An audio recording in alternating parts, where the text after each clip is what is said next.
What are you doing, Earp? There's no time for that. We gotta get there. Keep your shirt on, Mr. Clanton. You forgetting where we are? The Apache's watching every move we make.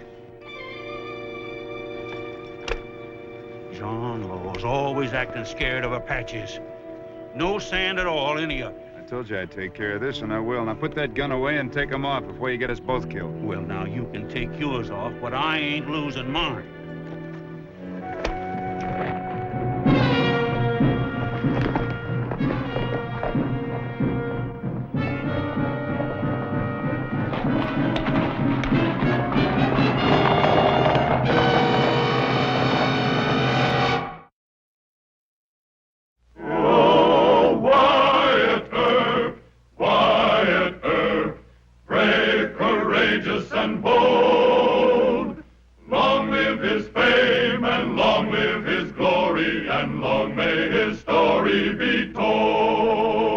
The Life and Legend of Wyatt Earp, starring Hugh O'Brien. One of the legends of Arizona Indians told about Spanish explorers who found gold and silver and stored it in a cave until they could take it to Spain. When the explorers were killed in a battle between rival tribes, their gold remained for white men to try to find. And on one occasion, the treasure caused trouble for Marshal Wyatt Earp.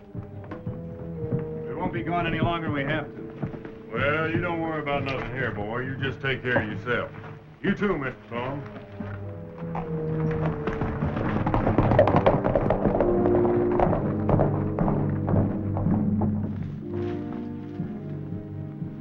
Chief Natchez thanks you for coming to San Carlos, Marshal Earp. No thanks is needed.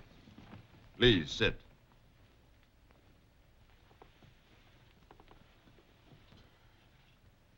When you were agent to Apaches, Mr. Clum, there was no trouble for us. Well, I thank you, Chief Natchez. I wish I were here now. How bad is the situation? I am more and more afraid for my people. Around the council fires, Chiricahua braves speak only of past victories. Our dead fighting chiefs are becoming warriors, not farmers. Or they drink white man's whiskey. Chief Natchez, they're not getting it in Tombstone. You been able to get anything to tell you where they buy the whiskey? They tell me nothing. For many sons, things are not good at San Carlos. They blame me, the son of Cochise. My young braves listen only to those who would go with Geronimo. They will go. Across the border, huh? It's my guess that Geronimo's lost too many braves in these raids the last few months. Isn't that true, Chief Natchez? Well, now, where else is he going to recruit new warriors but here? Mr. Clum, I promised Cochise, my father, I would keep peace, and I have kept it. I do not want to go on the war trail with Geronimo, but I must have help. What's the agent doing? Well, he's the cause of all their unhappiness, Ward. He hates Apaches. He throws them in jail. He allows them no other recourse. He steals our rations, sells them to men in Tucson. He's in with a 10% rate? Everything points to it. Well, then you tell me how catching whiskey peddlers is going to cure that? Well, he's under investigation right now, Wyatt. All we can hope to do is to keep the young braves from going over to Geronimo before he's replaced. But your whiskey speaks for Geronimo, not for peace. It's impossible to cover the whole territory, but I can watch the outlaw hangouts, patrol more trails. We shall see.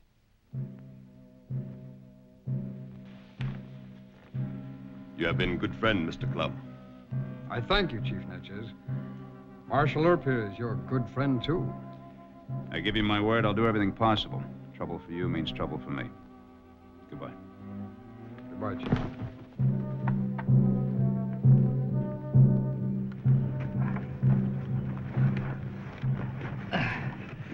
Nula, if you'll just tell us where that cave is, if there's any gold there, well, me and Ben will do all the work. It is forbidden to speak of it. Oh, come on, Nula, you're the one that told us about the legend in the first place. I told the legend, this story to my friends. It is only a legend. Oh, you Apaches, you just want all that gold and silver for yourselves, that's all. No, the Yellowstone belongs to the gods, not to Apaches. Not to you either. Nula! Ike! The whiskey. Oh. Yeah, the whiskey. Nula, that's all right. Forget it. Look, we brought you a present. We brought you a jug of whiskey. This'll make us all feel better. Makes me thirsty just thinking about it. Yeah, try it out. See if it's good.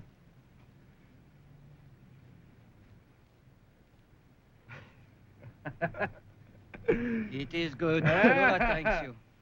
Nula, you know, them Chiricahuas are going to like what we got in them barrels, huh? Yeah, it's me and Ike. Well, it isn't everyone that would take the chance to sell you whiskey more than once. That is so. You know, it's a long, hot ride back to the reservation, Nula.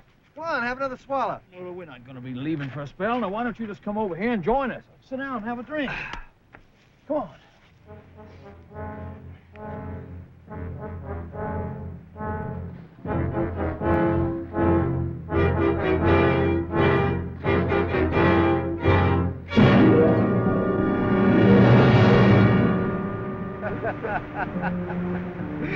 Hey, wait a minute. We better take him with us. What for? He told us where the cave was, didn't he? We don't need him. Let him sleep there.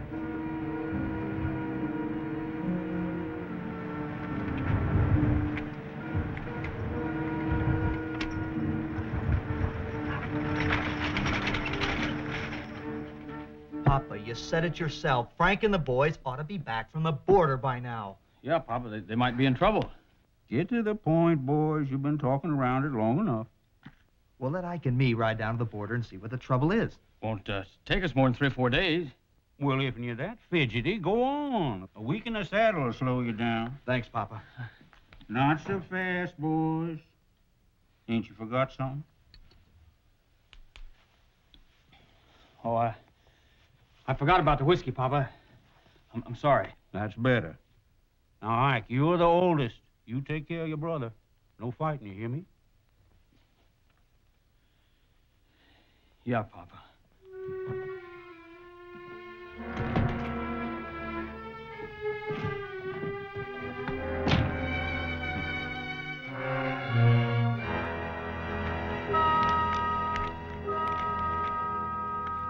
So I drawed my guns and I shot him down, 'cause he was a-trying to run my town.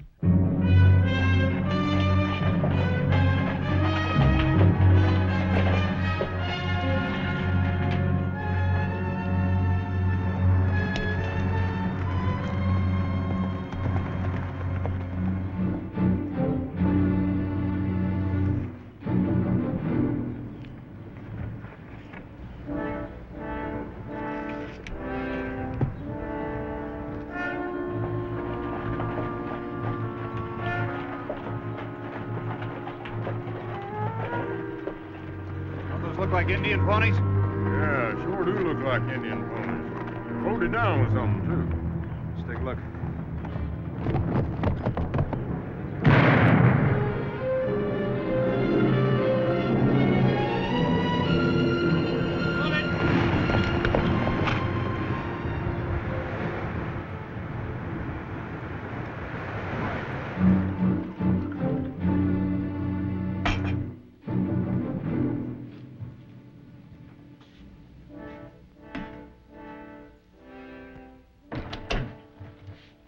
What happened, Wyatt? You know him? Yes, Nula's my friend. What's he done? We caught him on the trail with a string of ponies loaded with whiskey barrels. He is drunk yourself. This here jug's plumb empty. They trusted you, a boy? Mr. Clown, I am warrior. I buy whiskey for Chiricahua warriors. You sound like a plain errand boy to me. Nula, anybody else buying whiskey for your tribe? Cowboys sell only to me. They trust Nula. They're my friends. They must be very good friends. They bring me presents. We drink. We talk together. After I pay for barrels. Whiskey traders aren't usually that generous, even with customers they trust. These friends of yours, these cowboys, they want anything in return for their present? They wish me to speak to them of the Yellowstone. They knew the legend. They want to find the cave. What cave? Oh, there's an old Indian legend, Wyatt, about some Spanish explorers came to Arizona. They lived with the Papago tribe. They found gold and silver, and they mined it and hid it in a cave to take back to Spain. Later on, there was an Indian war. The Papago tribe was attacked and killed. So were the Spaniards. Whatever become of the gold and silver? Well, nobody's ever seen it, Mr. Gibbs. It must still be there. They say the Indians know where it is. Yeah, Ain't much them Indians don't know about these here hills. No. Did you tell him? Nula would never do that, Wyatt. He's been taught and trained never to tell a white man where to find gold, let alone lead him to it. But they do not believe me. They want me to drink whiskey, so I tell. But I fool them. I say the cave is on San Carlos Reservation. You told them that? They cannot go there. The land belongs to us by white man's word. They cannot take the Yellowstone from San Carlos. Well, nothing will stop them if they find gold there. And if they don't, you're gonna be mighty sorry, Sonny. What were their names? Mr. Klum, it is not as the marshal says. Nula, you hear me. Tell him who they were. The two brothers, sons of Nehemiah Clanton. Ike and Finn Clanton? I do not tell them the right place. John, you go to San Carlos for me. Take him with you. All right, Wyatt. What'll I tell Natchez? You tell him everything. Warn him if the Clantons come hunting for gold to keep his people out of sight and send for me. He must do nothing to stop them. If even one white man is shot, you know what it'll mean. I'll warn him, Wyatt. Come on, Nula. Mr. Gibbs, get the saddlebags.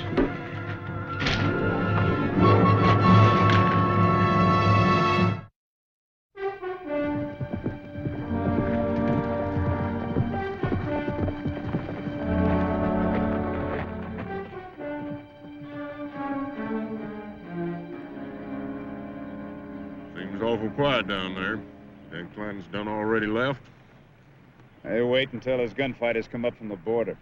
It don't seem like he's getting ready. No, it doesn't. I wonder if Ike and Finn could have done this on their own. No, they got more sense than that. Not if they're trying to show their papa they're grown up. Them two. There's always a causing trouble. Well, I'll post a deputy out here. We'll go on back and wait until we hear from Chief Natchez. We just gonna sit on this keg of dynamite? The fuse is already done lit. Mr. Gibbs, you've been blown up before? Yeah, but I ain't used to it yet. Neither is Roscoe.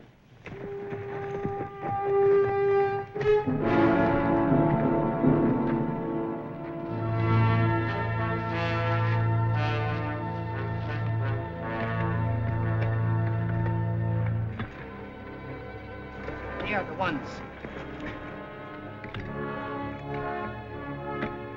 They are alone. Go, watch them. Do not let them see you.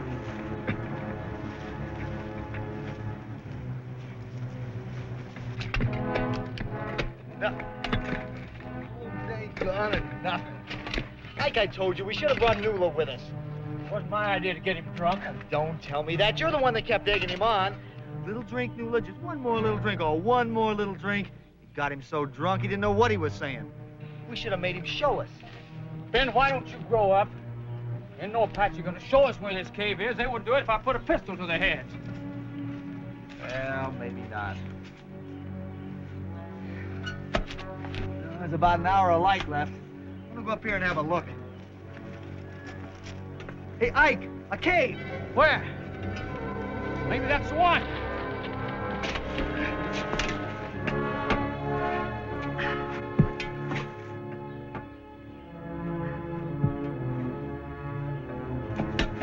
Oh, there's nothing in here, Ike.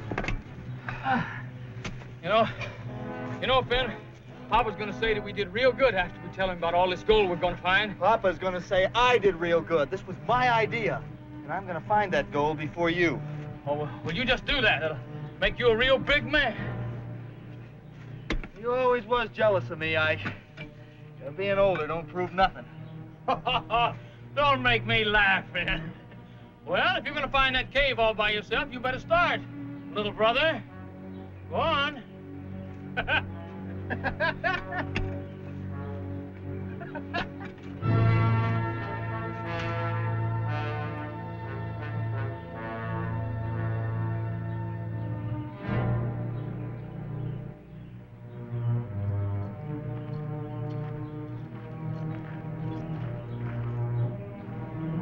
little one goes too close.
You!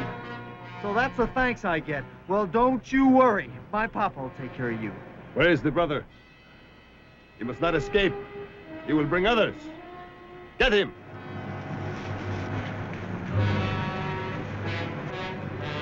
Take him.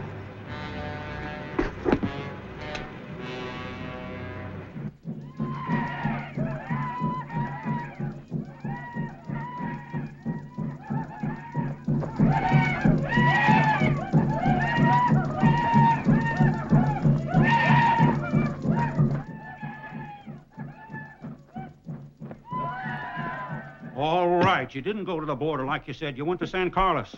What I can't figure is how they took him and left you. They should have got both of you. Papa, I told you. I came around them rocks as soon as I heard him yell. And there they was. They already had him caught. All right, and what'd you do? Well, there's nothing I could do. Papa, I couldn't shoot. Why not? Didn't you have on that gun belt? Yes, I had on my gun belt, but I couldn't shoot. They was fighting and moving around. If I'd have shot, I'd have shot Finn. Papa, there was nothing I could do. Are you standing there, Ike, and telling me you didn't even try to save your brother? Papa, I told you. They was already dragging him off. There was nothing I could do by myself. Papa, I rode hard. I rode hard all night to come home and tell you. Now, if we just get the boys together, we can go What back. good'll that do? If he's already dead when I get there. It's your job to take care of your brother. It's always been your job. Anything happens to that boy, and you'll get the exact same thing from me, and that's a promise. Oh, Papa, they won't kill him. Why won't they? They got no call to. You was trespassing their land, wasn't you? Well, I guess we... Well, no Clanton caught by himself on Apache land's got one chance in 1,000 of living to tell about it. They don't even know he's a Clanton. Maybe not, but they got some mighty fancy ways of finding out. Now, you go get Charlie and send him after the boys. All of them. Well, Papa, if I... Get out of my sight.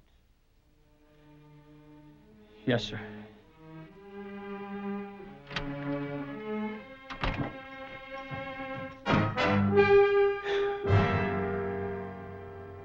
Chief Natchez took one of them a prisoner? The little one. What happened to Ike? He got away. He's now home telling his papa about it. Why didn't you leave him alone?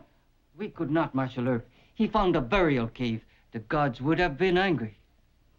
All right. Not just wait for you and Mr. Clum. You go to Mr. Clem's house. He'll have to ride with you to San Carlos while I stop old man Clanton from going. If I can.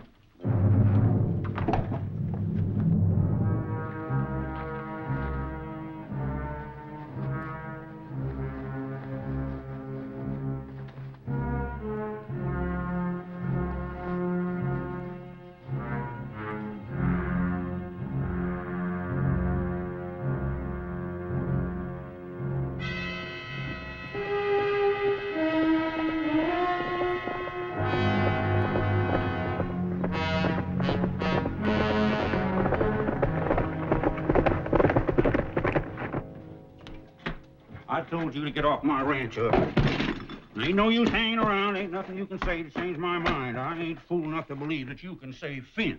Yeah, but you can, huh? I got 100 boys coming up from the border. Every one of them good, mean shots. We'll save him. Did you know that Ike and Finn were selling whiskey to the Chiricahuas? Got nothing to do with it. Who says it was? I do. We caught the Apache that was dealing with them, Nulu. He's also the one that lied to them about gold in the San Carlos. Well, now, if and he lied, why did the Apaches take Finn? Make sense of. Because Finn was opening up burial caves, not digging for gold. There is no gold up there. How do you know what Finn was doing?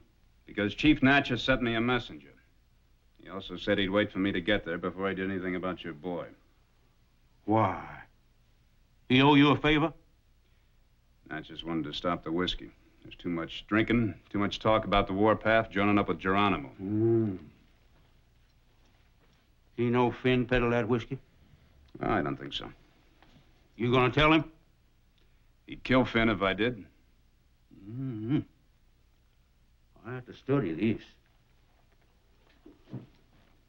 If when I was to call off my boys, give you a chance to get Finn out of there, it means I'd have to go along, make sure there ain't no slip-ups.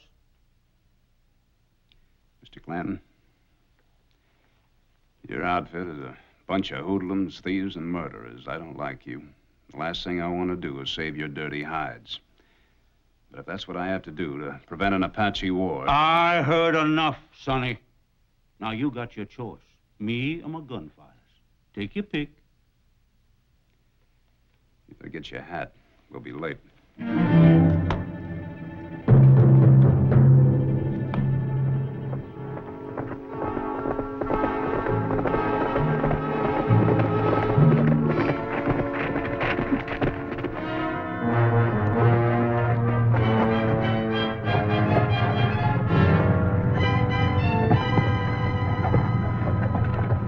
Marshal Earp comes with one man. You gonna let the boy go? No, he is bad. He brings trouble to me and my people. Now, wait a minute. I didn't do anything more than Nula. He bought the whiskey, didn't he? The boy's right, Chief. After all, Nula did tell him that wild story about gold being here in the San Carlos. We wait for Marshal Earp. Then I decide.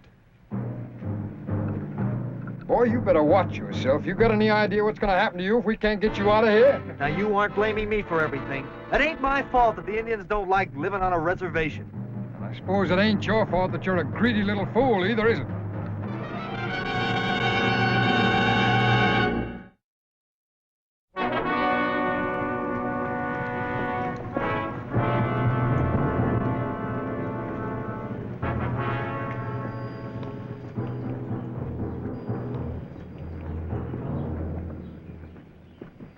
Papa! How it took you long enough to get here, Wyatt? We waited for you a long time. Now you bring him. Why? I got as much right here as anybody else. Chief Natchez, I brought the boy's father because he wanted to promise you himself there'd be no more whiskey sold to the Chiricahuas. Promise to sell no more whiskey while you sidewinding John Law. You low-down Judas. Speak! Well, that ain't exactly why I come here. You got a choice? Blast you up. I'm bossing a big outfit, but I ain't everybody in Arizona. Papa! You shut up! All I can do is give you my word on it. None of my boys will sell whiskey to the Apaches again, and that goes for my whole outfit. Any of them does, I'll shoot them myself personally. It is enough. Bring the boy. You may take him with you.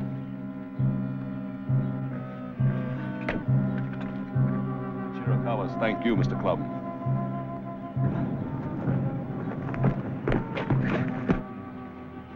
To look at you and see a boy instead of a man must bring great sorrow to your father. Mr. Clanton, the gods already have punished you. Chief Natchez bows to their wisdom. Come on, Feud. I'll take care of you when I get you home.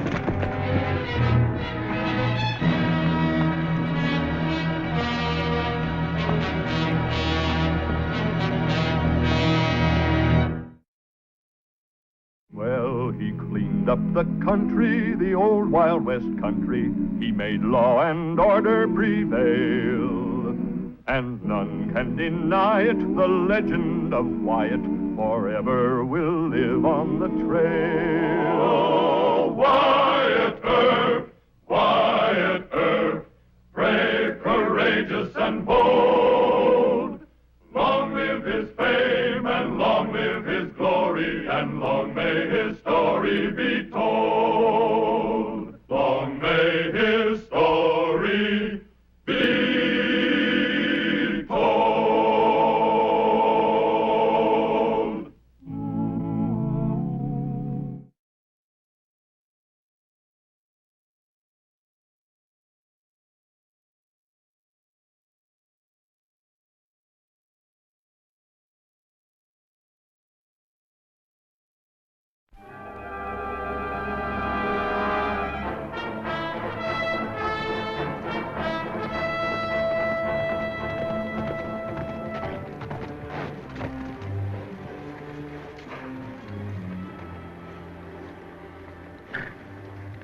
Tombstone is 4 miles by the left fork.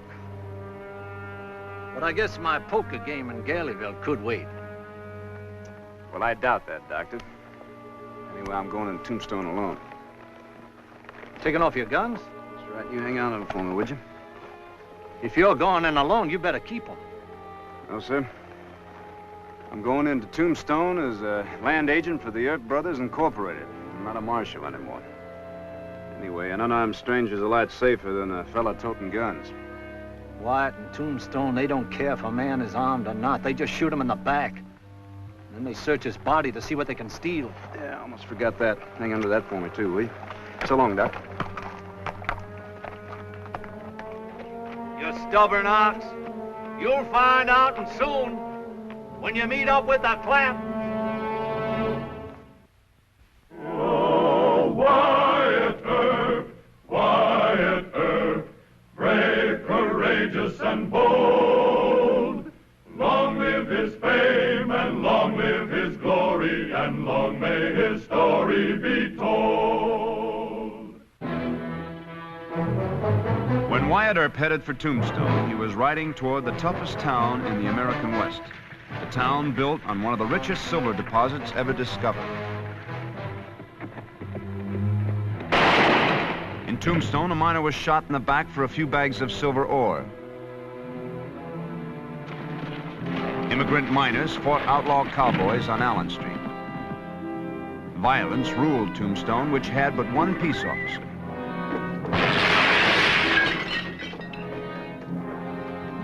An effort was made to blow up the city jail as a gesture of contempt for the dirty politics in Tombstone. All right, bring him out here. Come on, bring him out here, boy. We'll learn you miners to stay away from the bird cage. It's ours. All right, boys, get to work.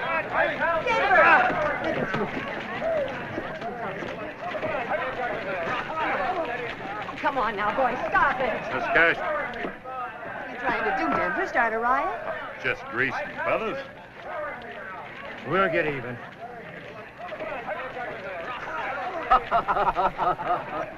Well, they sure will. Why'd you turn them loose, Denver? The bird cage is our hangout. We don't want no dirty miners around here. The Oriental Saloon is theirs. They should stay there. Plaster them good. All right, plaster them good and then have your fight. I'll get the hospital ready. Get busy with those feathers.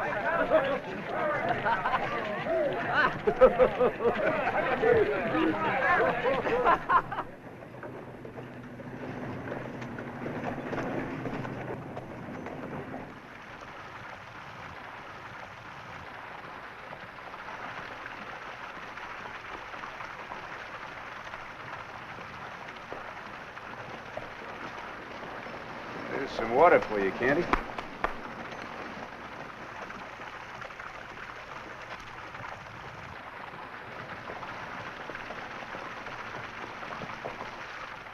Whoa, stranger. You have to pay me first. What is it, champagne? No, sir, it's my water. 2 bits a gallon. The trough belongs to the Oriental. Where's the public trough? Young fella, there ain't no free water in Tombstone. We haul this water from way down in the valley. Way down the valley, huh? Yes, sir. All right, here's a $50. Give me 2 gallons, huh? Well, thank you, young fella. Oh, say, mister, how many horse swallows is 2 gallons? Hold it, cowboy. Get your horse away from our trough. This ain't exactly your trough, Mr. Grogan. It belongs to the Oriental. You keep out of this, Spouter. No cowboys allowed around the Oriental. It belongs to us miners. I'm not a cowhand, friend. Take him to the bird cage. That's where he belongs. Mister, you shouldn't have done that. My fight.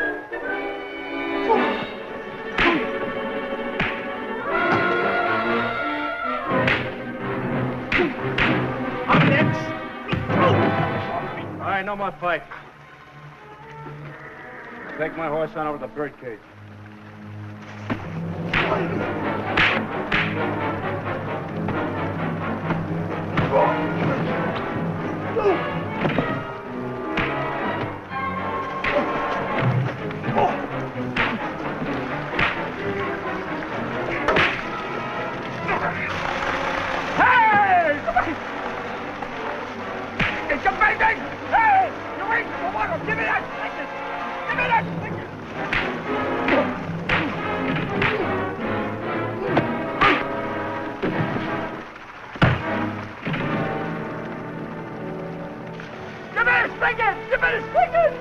some water on him. He needs it.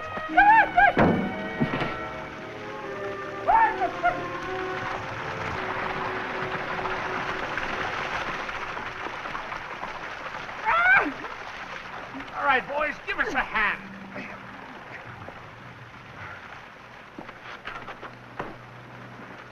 Come on, take him out.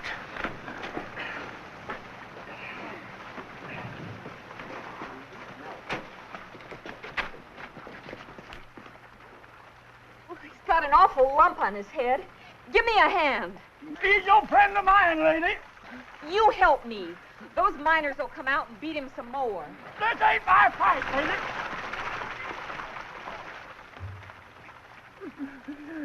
Denver! Denver! Yes, Miss Clanton? Oh, Denver, give me a hand with this cowboy.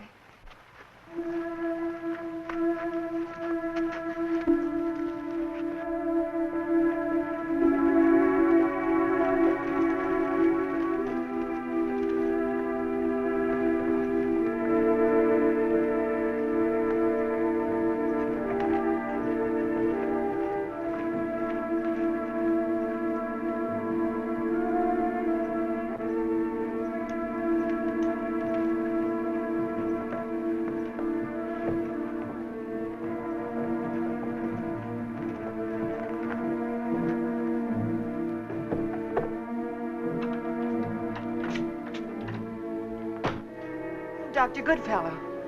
Thank heavens you're here. The fighting may start any minute. Now, who is it this time? The cowboys and the miners again. Don't you ever give up, Melly? Cowboys, outlaws, these miners.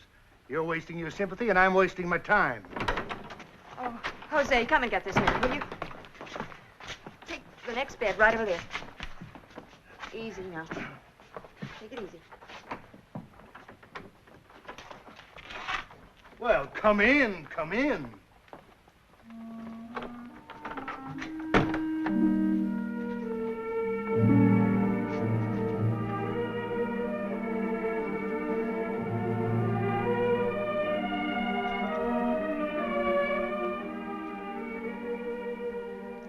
You take a lot of time with this miner. What about the cowboy? He'll have to wait his turn. He's not in bad shape, Miss Clanton. That miner over there looks like he's got a broken rib. The miners started the fight. I saw it. You saw it? He could have killed all four of them with his fists.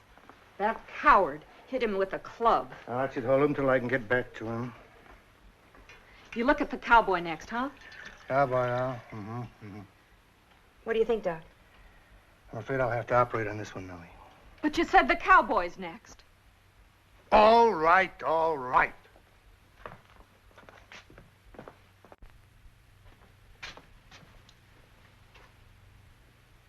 Jose. See? Pressure bandage for this fellow's head. See? Doctor, you attend the miners, and a cowboy's turned over to someone else. Miss Clanton, this cowboy hasn't even got a cracked skull. That miner needs surgery. Now, don't pester me. I'm busy.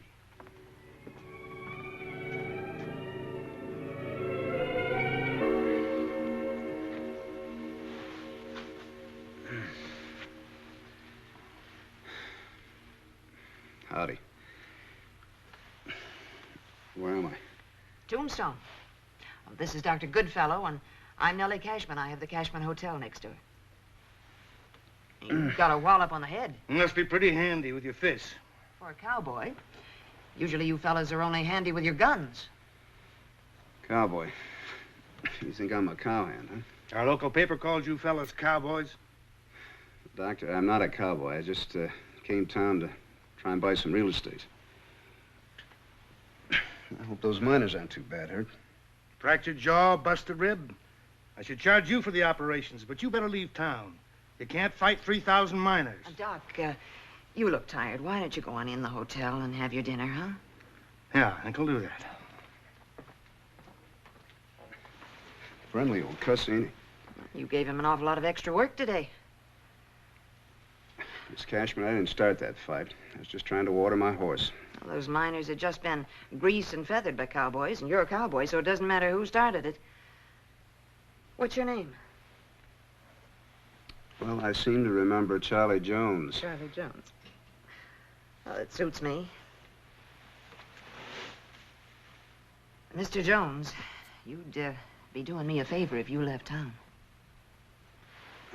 Why? Because I'm trying to stop a big shoot-up between the cowboys and the miners. Miss Cashman, I'm not a cowboy and I'm not a miner. You're dressed like one. Emma Clanton had a Clanton writer bring you in here, and she says you're a cowboy. Well, no. And by the way, where's my horse? My stable? Thank you. Don't thank me. Just leave Tombstone. Emma's probably rounding up that Clanton gang right now.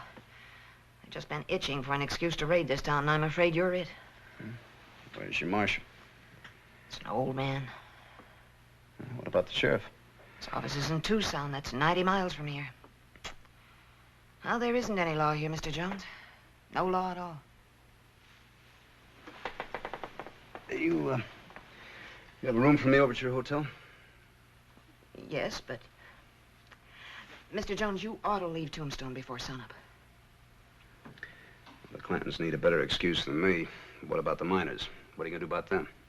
Well, Mr. Gerd is the biggest mine operator here. I could talk to him. Well, then I'll think about leaving town. You seen my boots? Oh.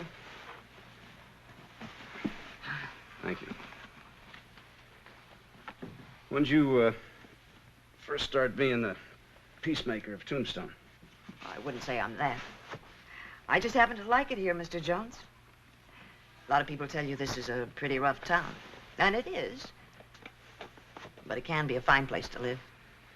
People around here just need to realize that there's room for everybody here without anybody being taken advantage of. Miss Cashman, you're quite a lady.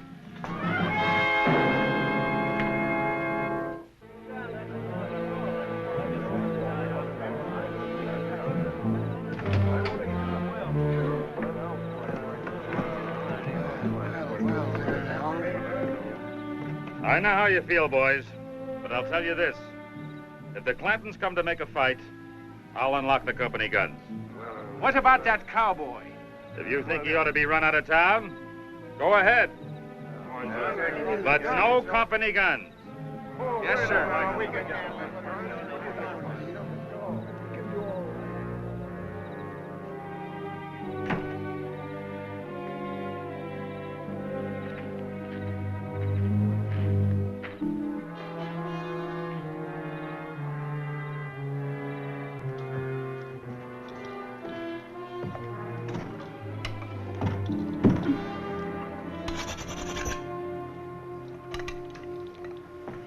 Papa, he can fight. He put 3 miners in the hospital with his fists. Most likely I'll hire him. Don't hurry. Nellie Cashman will turn him over to the miners. The boy should ride into Tombstone and help him. No, it ain't sensible to make a big fight with him. Just set up a holler for a real Johnny Law in Tombstone. If this cowboy can shoot, baby, you hire him on the spot. He wasn't carrying guns. Maybe he had to sell them for grub. Take him a couple of mine. Thanks, Papa. Can I start now? At night? Well, I was just afraid that maybe... Em, honey, I promised your ma you'd be raised a lady, and by the holy, you've been raised a lady, and no lady rides into Tombstone after dark. All right, Papa. Morning, then. Night. Night, baby.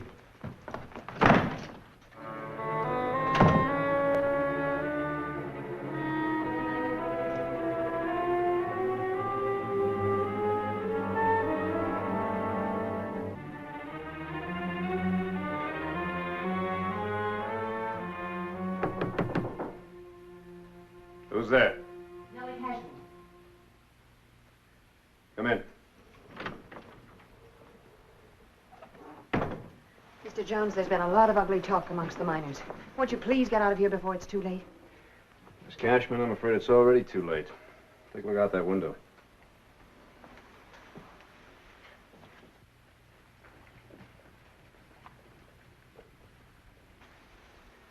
Necktie party? They promised me they'd let you leave. Now, I don't know what's happening. They're wearing guns. Maybe you better stay here in the hotel. Has Tombstone always been divided between the miners and the cowboys? Afraid it's not that simple, Mr. Jones. You see, the cowboys are what we call insiders. That means that they're inside the 10% ring that boss this territory. The Clantons are with them, so they're insiders, too. And what about the miners? Outsiders. They want a decent town, and they fight against the 10% ring and the Clantons. Well, where does your marshal stand? Fred White's out of town. Now, Mr. Gird's still our best chance. He can control the miners if...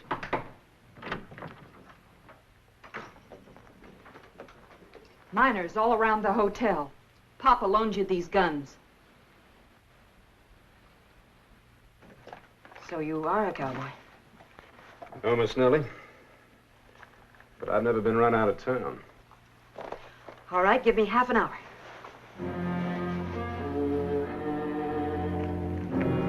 Mr. Gird. Oh, Miss Cashman.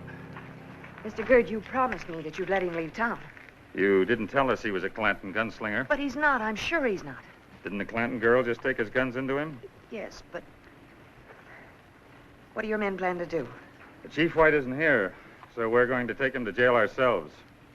I won't have my men being beaten up by a Clanton. He is a Clanton man. You know he won't stay there 5 minutes. I can't control my men unless I make the effort. Now you tell Jones to come on out here unarmed and surrender to me.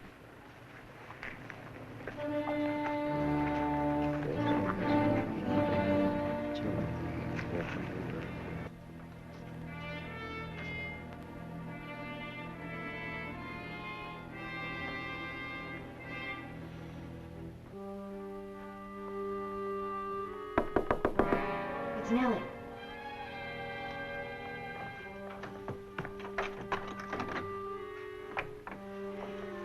It's all fixed. You surrender to Gird, he puts you in jail, and then one of Clanton's judges gets you out of jail. I'm sorry. Well, then would you at least try to get out of town? All right, I'll owe you that much. Come on, follow me.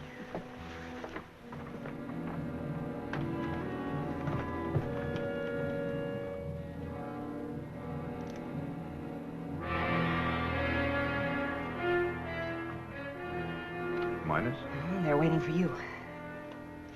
There's an old mine shaft down in the cellar. You could follow the drift to the edge of town, and I'll stall them for a few minutes until you get a head start. Right. Oh, you wait here. I'll send Jose with a lantern. Thank you.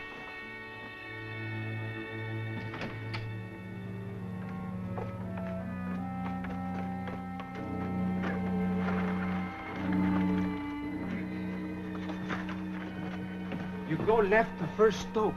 Turn right and follow narrow drift. Thank you. Left to edge of town, senor. Close that behind me. See?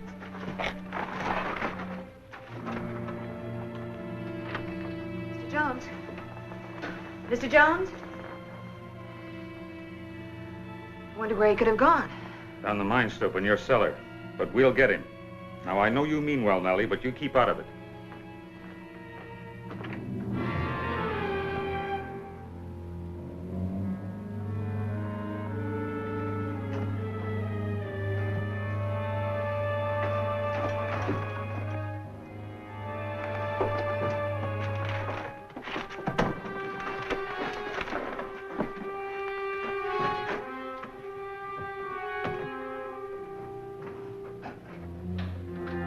All right, you two boys go in this one and start towards Allen Street from here.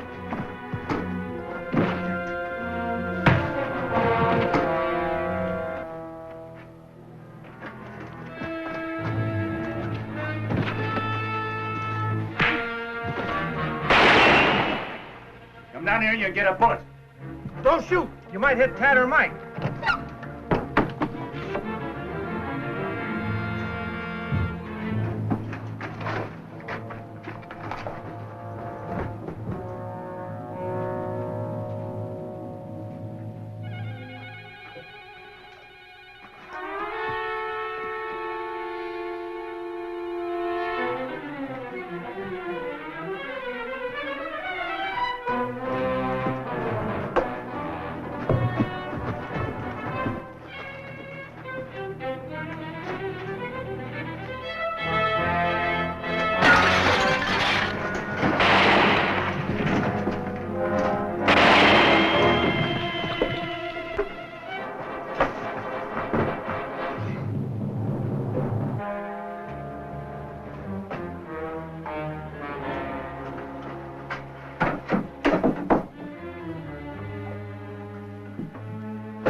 the last bit, will you? Take it easy. Take the bed over there. Easy. Jose, can you get this man?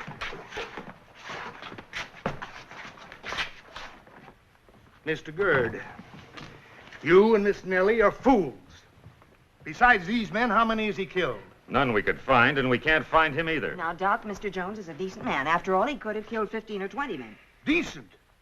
If he had 1 ounce of decency, he would have killed them.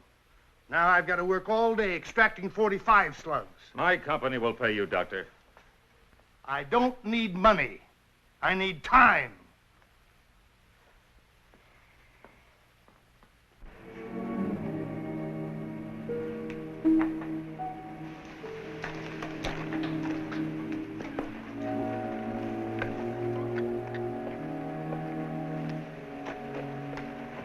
Wyatt, what are you doing, minding or fighting? I've been fighting. Where have you been and where are my guns? I got them right here. Is the fight still going on, or did you get selfish? What, with 3,000 minus? You want to do some fighting, there's still plenty left. I'm going to go and try and find Dick Gerd. He's the head of the miners. He ought to be over at the hospital. Well, you hang on to those guns, they're Emma Clanton's. Yeah, you were right, Doc. This is the meanest town I ever saw.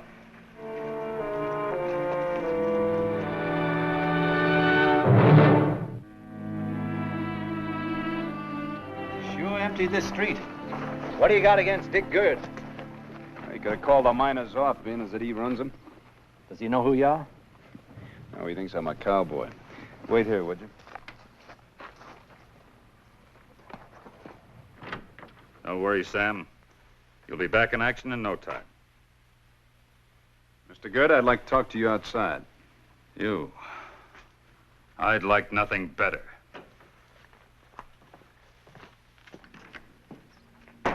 Mr. Gerd, if you want to go on with this fight, you're going to be next. Now, when I came into this town, I was unarmed and alone. A Clanton is never alone. Emma Clanton? Looks like I'll have to introduce you, gentlemen.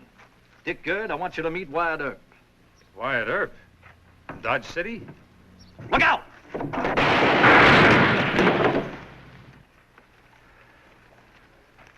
Well, you're Wyatt Earp, all right.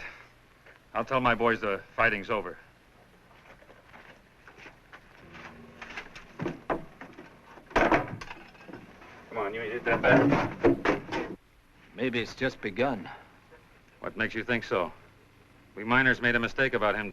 We won't bother him again. Can you vouch for the Clantons, too? They won't start anything without a reason. The deacon has the miserable character of a man who can't turn his back on evil, and Tombstone is evil. Well, Doc, I ain't going to be here that long.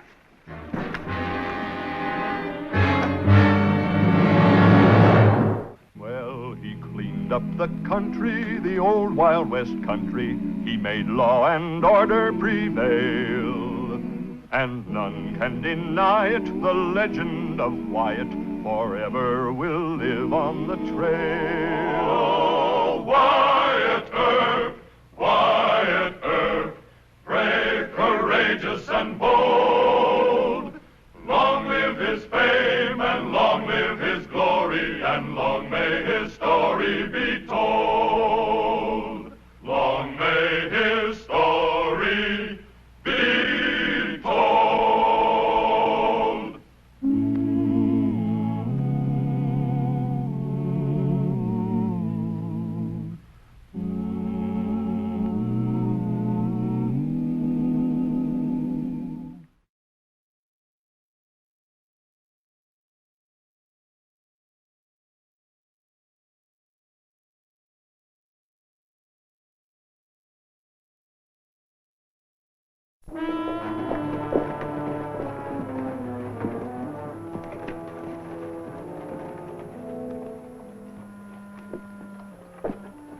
I guess Ringo's in town already. Why don't you get him right away, Curly? He's the one who's sore. He'll have to come after me.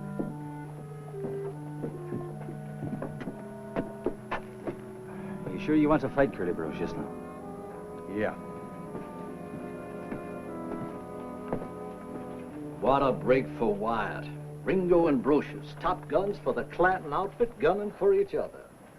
You don't figure they'll really shoot it out, do you, Doc? Mr. Gibbs, your naivete charms me. When two top gunfighters like Johnny and Curly have a falling out, it's just a matter of waiting. And while I'm waiting, I aim to get some bets down. Who do you pick to win? It's a professional secret. You make your own bets.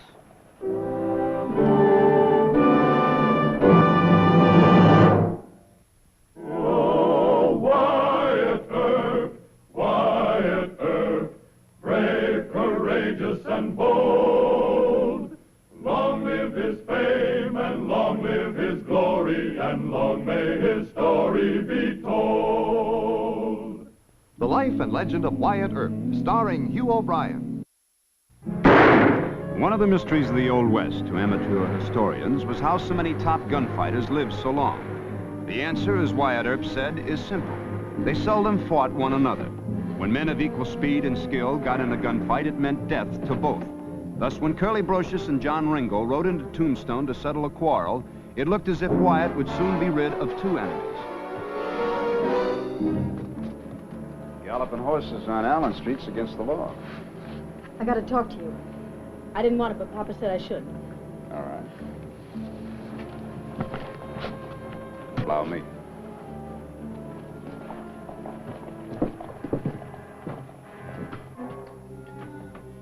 Now, let me get this straight. Brocious and Ringo are in town, and they're threatening to shoot each other, and your papa thinks that I ought to stop the fight? Well, isn't that what your job is, to keep law and order? Yes, I'll have a talk with Johnny and Curly. Well, disarm them, run them out of town. Oh, I can't do that. They've racked their guns and they're behaving decent. Well, you mean you can't stop this fight? Well, I can try and talk some sense into their head. By the way, you never told me what the fight was all about. Oh, Brocious accidentally shot Ringo's horse. They were in a fight with some Mexican rustlers. And Ringo, he thinks that Curly did it on purpose. Well, who knows what Ringo thinks? Anyway, you better stop this fight, or the Nugget newspaper will have you fired.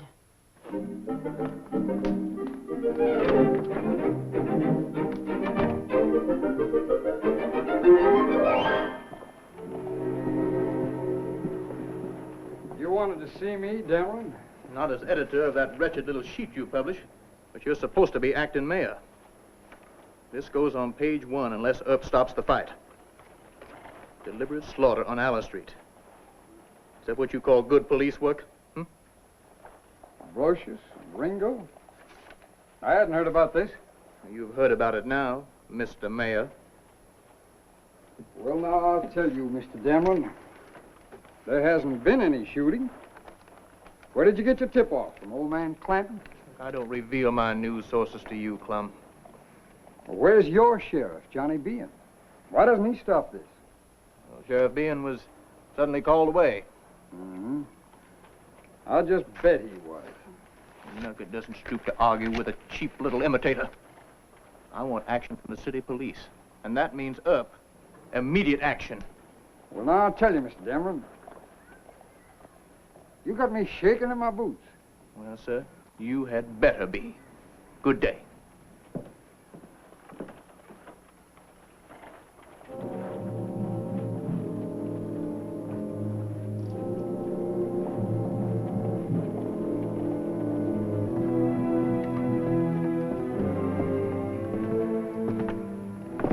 Old man Clanton's got a lot of gall bringing his quarrels into Tombstone.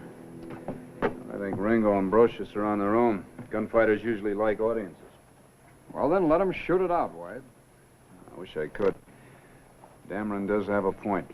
No, let him holler. No, sir. If it was just a quick brawl in the saloon and a shooting, I wouldn't be expected to do anything about it, but I have been warned about this. Townspeople expect me to do something. Yes, but what? I'll have a talk with Ringo and Brocious. Oh, you stay out of it, Mr. Mayor.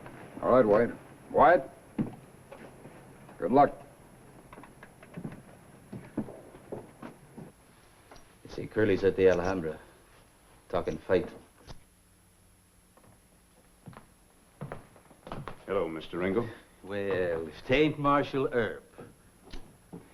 I hear you aim to settle something with Curly. That's kind of foolish, isn't it? Foolish? John can take him. I don't think so. No, I think they'd both be dead. You want to bet? Shut up, Irish. They tell me that Curly shot your horse by accident. My horse, my business. He offered to pay you for it, didn't he? Why don't you move along? Yeah. All right. I've got your last words. Now I'd like a before-death statement from Curly.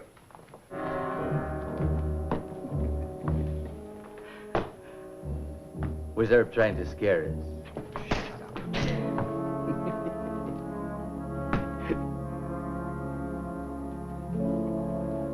Well, here's to good old Johnny Ringo. We've been pals a long time. But not now, Curly. I still can't believe it. Getting sore. Don't tell me. That ain't Wyatt Earp. Good old Johnny Law. Come on over, Wyatt.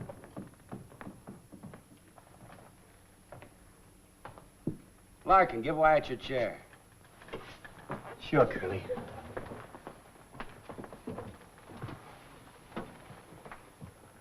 You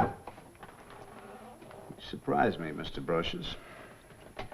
Why'd you let this go so far? Who, me? Yeah, you. You could have offered to pay for the horse. I didn't only offer to. I bought him another horse. Better than the one that got killed. Right, Larkin? Curly, give 200 for him. The proof is he's still riding it. Now, what more can a man do, Wyatt? Well, you could go on back to Clanton Ranch. Let Ringo cool off. He'd think I was scared. We don't run from nobody. Well, it seems to me that the least you boys could do is take your fight outside of town. Now, why don't you and Ringo just shoot it out on the trail? Johnny don't want it that way. He said if he caught Curly and Tombstone, he'd gun him. You couldn't take that either, Wyatt. Man can't back down from a fight. We ain't scared of Ringo.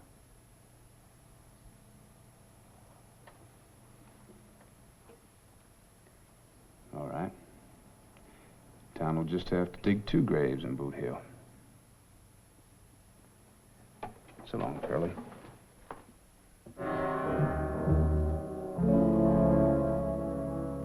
Best bet I've seen in months. And you 2 men just sit there. Haven't you any imagination? Ringo versus Brocious. In a grudge fight with guns. Think of the amusing possibilities. All right, Doc, such as what? Even money, they kill each other. Or 2 to 1 that Ringo kills Brocious, and I'll take that bet the other way. I'll bet 10 to 1 that Ringo dies and Brocious is only wounded, and I'll take that bet the other way also. All right, gentlemen, get up your money. Well, what odds do you give on them not fighting at all? That's a very interesting thought. Very interesting.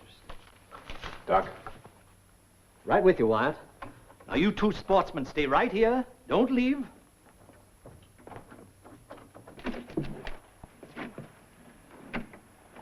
Look, Doc, I'm in trouble.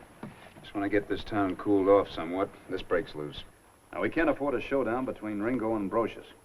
You're a fool. Thanks. Let them kill each other. Then the McLaury boys will be top guns for Clanton. You're thinking like a hoodlum. I am not. I'm thinking like a gambler. You mean you're making bets on this? Of course I am. I got some customers waiting inside. Look, I want you to do me a favor. You want me to kill them? No, I want you to talk him out of it. I respect your opinion. Me, I'm just a John Law trying to keep the peace. Am I a friend, Wyatt? Then I say as your friend, this is the best thing that's happened to you since you came to Tombstone. Johnny Ringo and Curly Brocious dead, and you don't even have to kill them. I'm wearing a star. I can't think the way you do, Doc. Nobody will blame you but Dameron of the Nugget, and he blames you for everything anyway. You know, you're a gambler. Why don't you make bets that there won't be any fight, and then you stop it? You can get awful long odds that way. Sorry, Deacon. You love your enemies. I want them buried.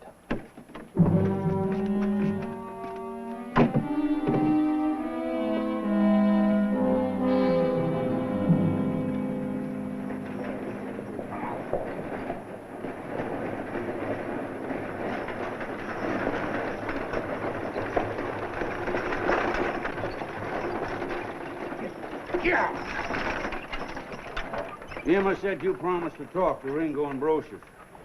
I did talk to him. No luck? Then throw him in jail. I don't want this fight to happen. Nothing to arrest him for, Mr. Clanton. They checked their guns. They've created no disturbance. Yet. Where's Johnny being? Well, he ducked out. Figured he would.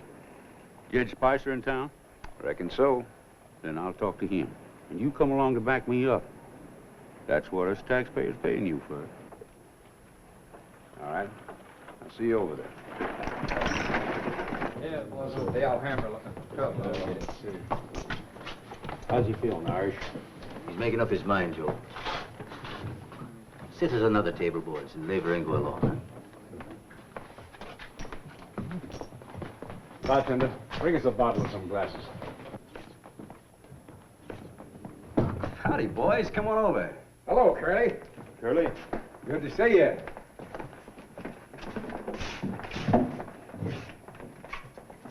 You all the friends I got? Well, some of the bunch taking sides with Johnny. That's their business. Where's Frank and Tom McLaury? They couldn't make it. Tom said him and Frank wish you good luck, though, Curly. They know Ringo. He has funny spells. You know, I saw Ringo shoot Turk Davis because he ordered beer instead of whiskey. That's Ringo for you. Larkin, bring another chair over. We might as well be comfortable while we're waiting. Joe, bring us all a whiskey. Curly ain't going after Ringo. Ringo's got to come after Curly first. Sure. I don't want the old man blaming me for this. This row's dividing my whole outfit. And if Ringo and Brocious go to shooting, there's going to be a big war on Allen Street. And all that Marshal Earp does is talk. How can he arrest them? I'll say they both rustled some of my steers. Could you prove that? You can hold them on suspicion, can't you? No, sir. In fact, I think you've got an awful lot of cheek to bring your troubles into Tombstone. Why, last week you tried to ambush Marshal Earp and Deputy Gibbs. And there's still the killing of that Wells Fargo guard. I see. A taxpayer can't ask a judge and a John Law to do their duty. Well, I'll speak to them around to the Nugget. He'll blister your hides for you. You'd think he was a law-abiding citizen. He's got us cornered, and he knows it. Well, sir, I could pick a fight with Johnny Ringo. No. That would just make things worse. You'd have to wound the man or kill him. Yes, sir. Clanton's put us all on trial, Wyatt. People expect us to act with strict legality. Now, couldn't you find some ordinance that Ringo and Curly have broken? I'll try.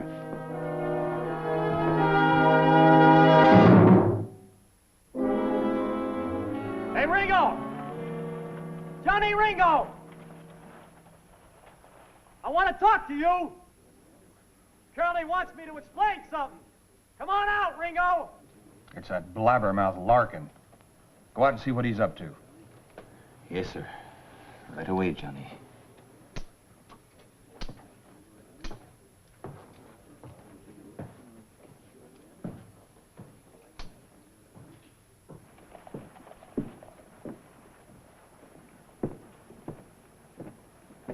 Where's Ringo? Why didn't he come out himself? He don't talk to blabbermouths like you. Oh, yeah? What'd I blabber about? You said Johnny was running away when his horse got shot. That's a dirty lie. He also said that Curly gave Johnny a stolen horse. Another lie.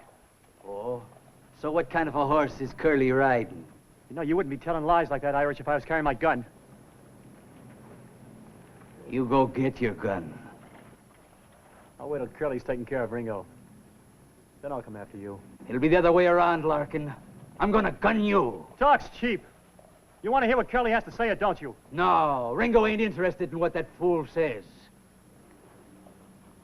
Next time, you'll be wearing your gun. You asked for it. You tell Ringo to come out and make his play. And I'll be waiting for you.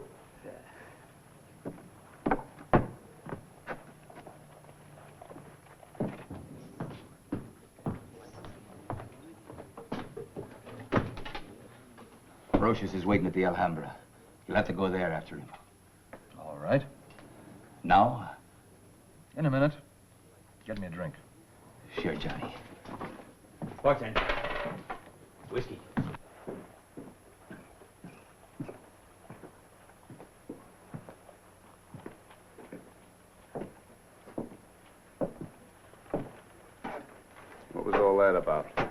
Gibbons and Larkin got a fight of their own started.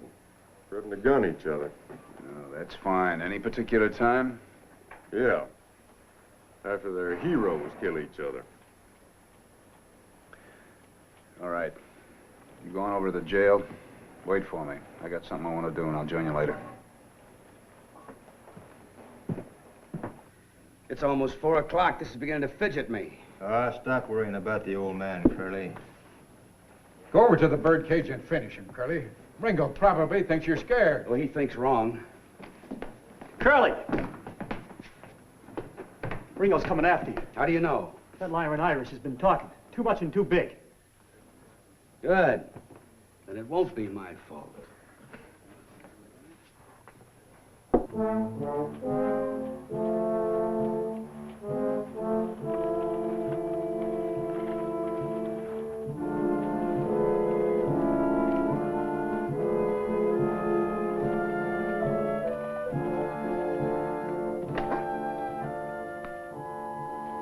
Well, we can make a case to stop him. Yeah, how's that? Well, Curly's horse has got a mangled brand. Ringo's horse hasn't got a brand at all. They could be stolen. Yeah, they sure could be. Ringo must be ready to go after Brocious by now. You going over to the Alhambra and arrest Curly. I'll get Ringo. Right.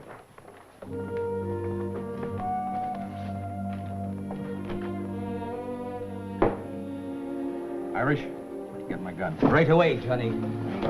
Yeah. Where will you, Ringo? Brocious hasn't got the stomach for this. I'll back you, Johnny, in case Larkin does anything wrong. Give me your gun, Ringo. Back up, all of you. Come on, back away. I said back away.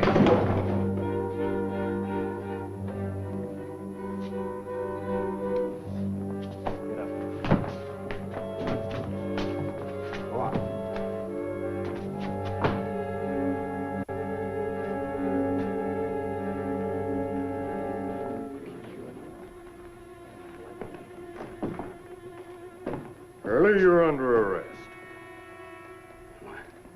What, shotgun? What's the charge? I ain't wearing a gun. Don't none of the rest of you try a fool move. Get over here, Brocious. Get!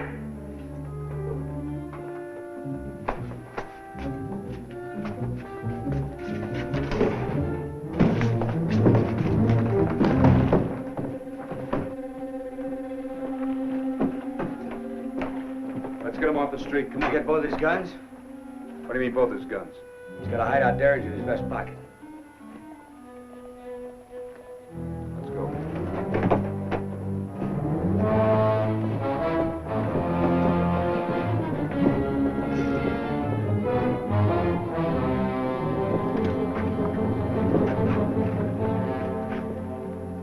It was all Larkin's fault, Irish. Yeah, he got Ringo thrown into jail by blabbing too loud on the street. And I'll fix Larkin. I told him I would. With your mouth or with that 45? I'm gonna gun him down. Looks like he's after you. He threatened to kill me and called me a liar. I got witnesses. You don't need witnesses. Put on your gun belt.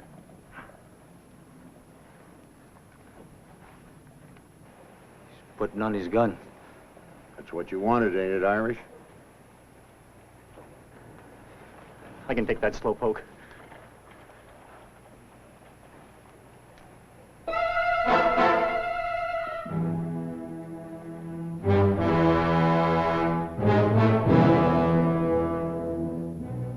Hurry it up, Larkin!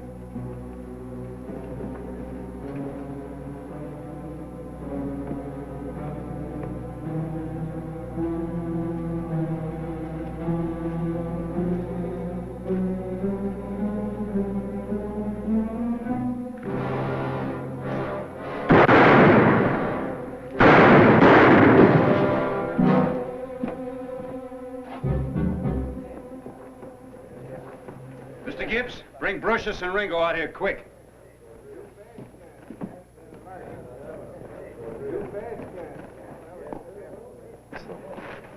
That's Larkin, Marshal.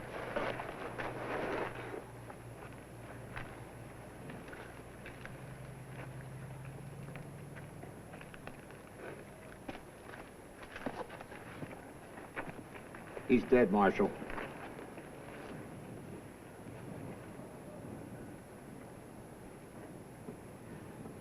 Mr. Gibbs, bring our two heroes over here. Step aside, boys.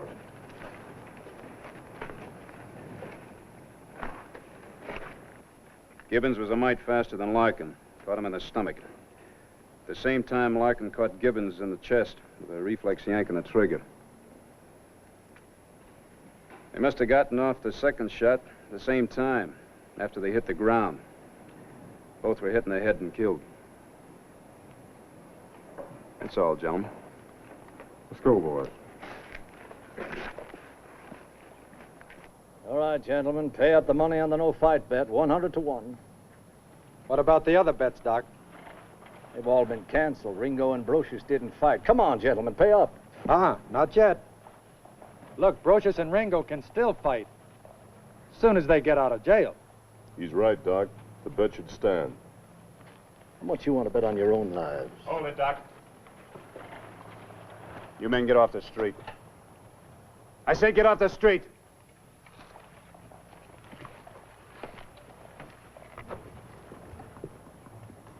I may need your help. Both sides may start shooting again. Not until you turn Ringo and Brocious loose. I want to thank you, Wyatt, for arresting those two. I made the killer. Do you act serious for a minute? We'll try and get them out of town. Now?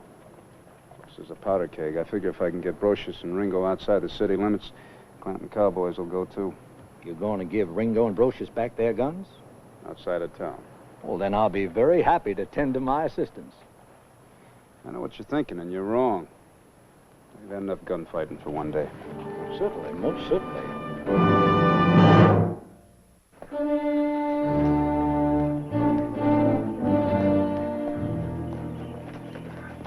All right, hold it right here.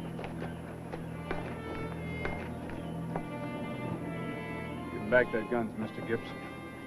Well, they still look mean and ornery to me, Wyatt. Got no legal right to withhold their weapons. You're the boss.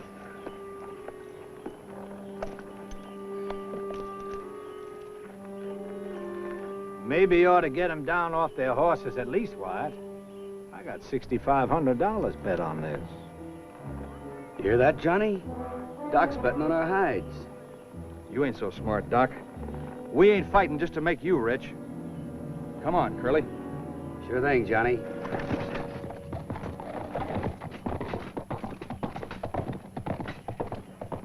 Too bad.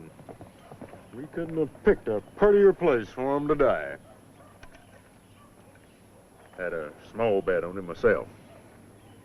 Top guns usually live quite a while, Mr. Gibbs. They seldom shoot at their own equals.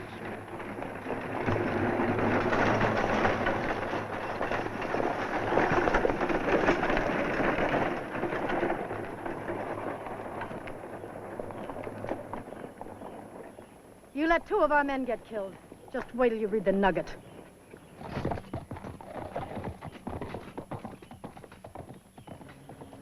Deacon, you'll live to regret this. I already do.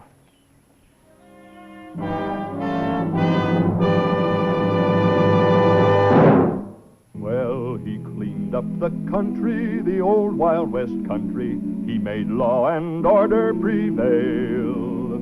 And none can deny it, the legend of Wyatt forever will live on the trail. Oh, Wyatt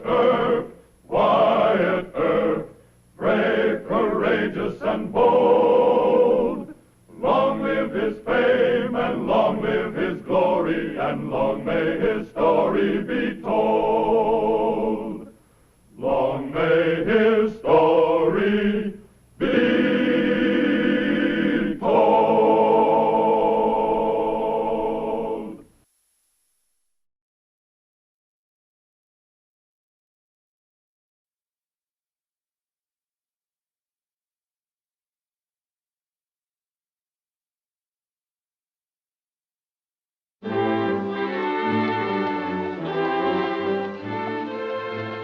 Hey, Mose, looky who's coming to town.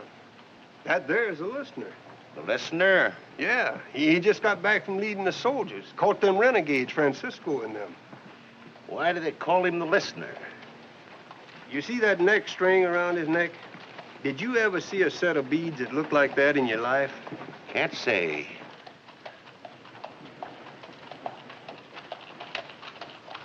What are they? Ears. Ears? Why, sure, Indian ears. One for every redskin he ever killed. Why, the Apaches say that Tom Barrows has so many ears that he can hear almost everything. Of course, now, that don't mean that he can't lose his someday. Oh, Wyatt Earp, brave, courageous, and bold. Long live his fame, and long live his glory, and long may his story be told. The Life and Legend of Wyatt Earp, starring Hugh O'Brien. By 1880, throughout most of the West, the Indian was a defeated man. But in Arizona Territory, the toughest and the deadliest of all, the Apaches were far from conquered. Some lived on the reservation in what was at best an uneasy truce. Others in renegade bands roamed the desert around Tombstone and brought trouble for ranchers and townspeople, and sometimes for Wyatt Earp. Oh, hello, Marshal Earp. I figured you'd be here after you got finished with Francisco's bunch. Oh, you heard? Papers carried the story. Spell my name right? That was some job. Yeah, good to be back, eh, Tom? What do you think? 2 months out. I need a drink, and I'm a little itchy, too. Well, now, you come to the right place, listener. We got exactly what you need. I'm only stopping for one drink. You ain't got nothing in this town that I ain't got more of and better up to my place in the hills. Oh, you mean that pretty little Indian gal? Say, I hear she's some pumpkin, all right.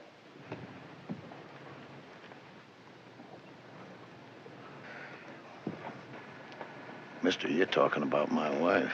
Now, I didn't mean nothing by that, Tom. Now, there ain't nothing wrong with that. Of course you didn't, friend. Now, where's that firewater, huh? Come along, Marshal. I'll buy you a drink. No thanks, Tom.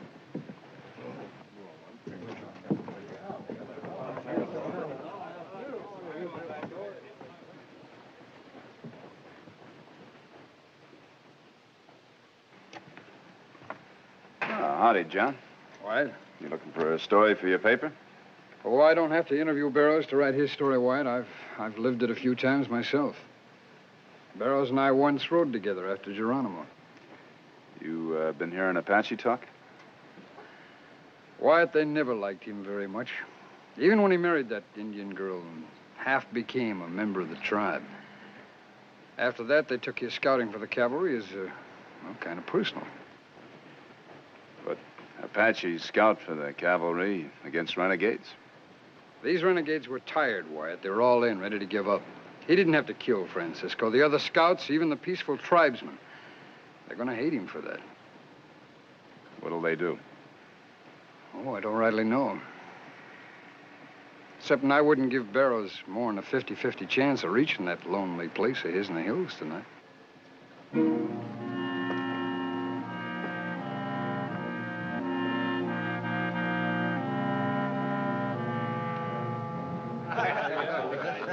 Well, but don't believe all you read in the newspapers.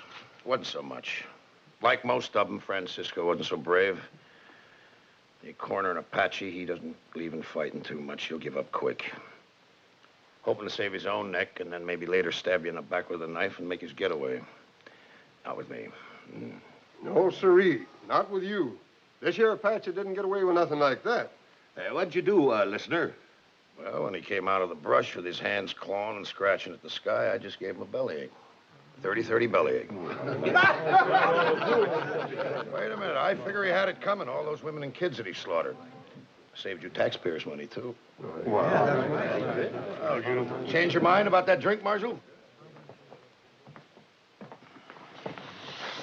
No, thank you. I just thought we might talk a little bit. Sure.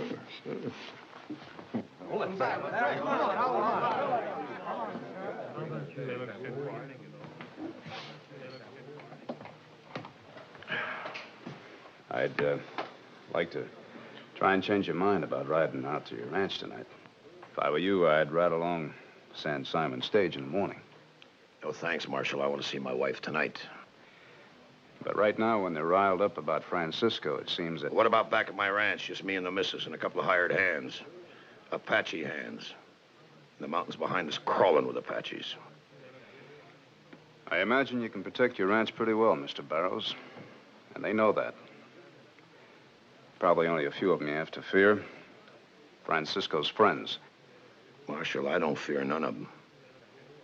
And I don't need no nurse. Obviously, you can take care of yourself, Mr. Barrows. You don't need me. But I'm paid to prevent killing, and the kind of killing that I want to prevent most is between whites and Indians. Either way. Pretty big job for one man. You know, I've never seen your ranch, and I've never met your wife. I'd like to do both, if you'll let me. Suit yourself.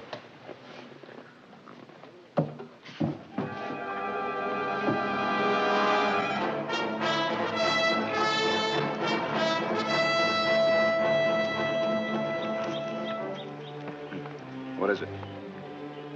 Apaches.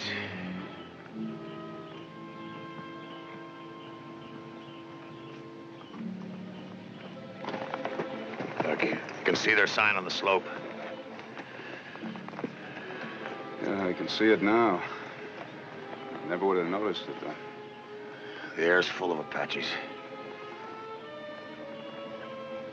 You don't like him at all, do you? Why should I? Well, I just thought, spending so much time with him, Because I married one? I'll tell you about that. You don't have to. I didn't ask you.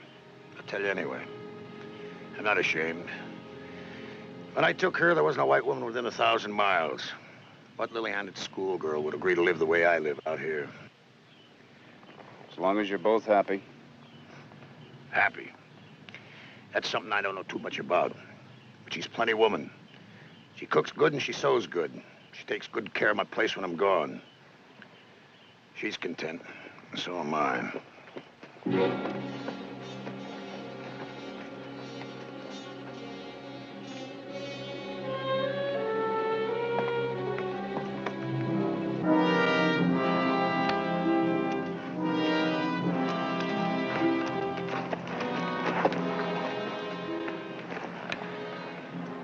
Why, they're going away. Yeah. They came back down the draw. That means they've been here and done what they wanted to do.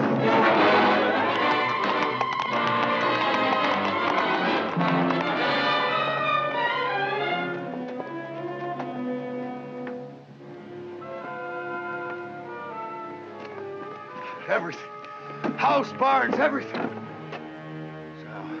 Sal!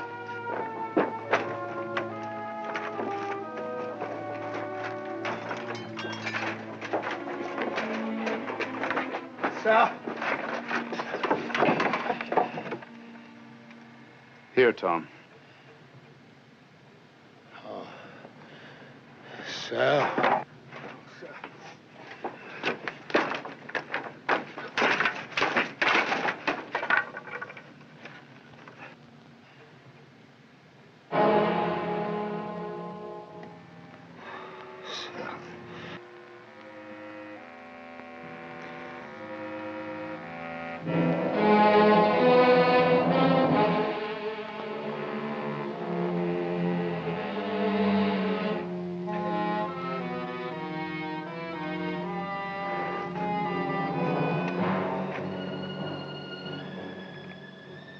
I called her Sally after my ma. Francisco's clan.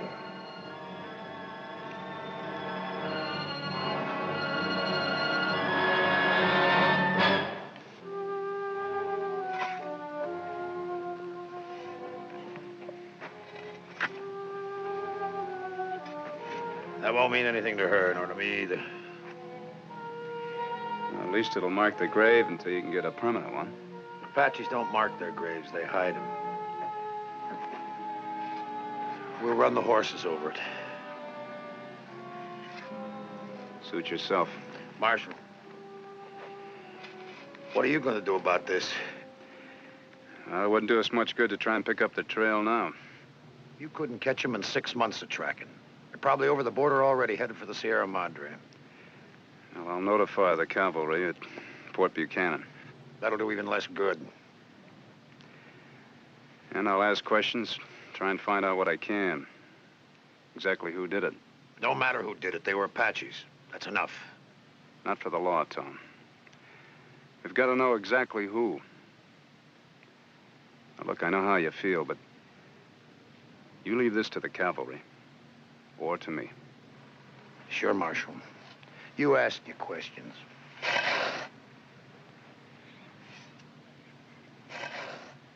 Tom, I'm sorry. Sorry, why? I can build me another ranch. I meant about Sal. I can get me a new squaw, too, just as good. To serve you and be content, like an animal? Sure. Like an animal, why not? You didn't love her at all? Love? An Apache?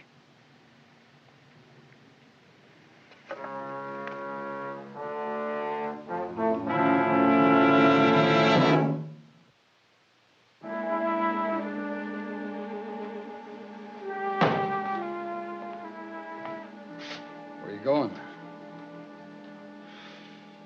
Right up to the reservation, ask questions. It's a fool's errand, White. They won't know anything. Well, I have to try. For Tom Barrows? No. For me.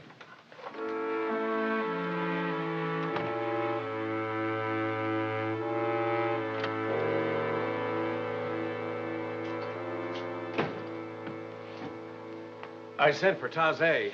Asked him to come over here and meet you. Taze. He's the oldest son of Cochise, isn't he? One of the most influential of the chiefs since the old man died. And one of the few who works for peace. But this is a special case. Barrows? Yes, Barrows. They've got no love for him. Even though he married an Apache, wouldn't that make him one of the tribe? Ordinarily it would. Did with Tom Jeffords, but not Barrows. How'd he treat the girl? Like a servant? No, more like a slave, I guess, when anyone was around to see. You know, I honestly don't know why she stayed with him. That must be Taze. Come in, Taze. Buenos dias. This is Marshal Wyatt Earp from Tombstone. Taze, I'm very happy to know you. I'd like to ask you a few questions, if you don't mind. You are the law here, Marshal? Yes, I'm the United States Deputy Marshal. Then it is I who must ask you questions. For instance? Why does your law allow one of your men to come into our reservation, shoot my people in the back? What's this? Someone on the reservation shot? Not one, 5. Since the coming of the last sun, I have traveled much this day to see the bodies. 3 men, a woman, a child, all unarmed, all shot from ambush by the same strong white man's rifle. Who could have done such a thing? We know who did it. We know who owns such a rifle. Oh, now, just because... And who thinks he has even more reason for hating us. You mean for killing his wife? For the killing of his wife. Tom Barrows? But these people are not the renegades who killed the girl. This matters little to him. He's got his own private war. Why should Barrows do such a thing? Like we were saying, he didn't seem to care too much about the girl. Who knows how it is between a man and his woman when they're alone? Besides, he wishes us to know who has done this thing. He has left his mark each time. His mark? The ears. Takes pride in his name. The listener. Well, if what you say is true, I won't stop here. There'll be more than 5. That is why I ask you. What is it that your law will do now? Well, I'll try and stop him. Arrest him if I can, but I'll need help. My men are outside. Let's go then before he kills any more.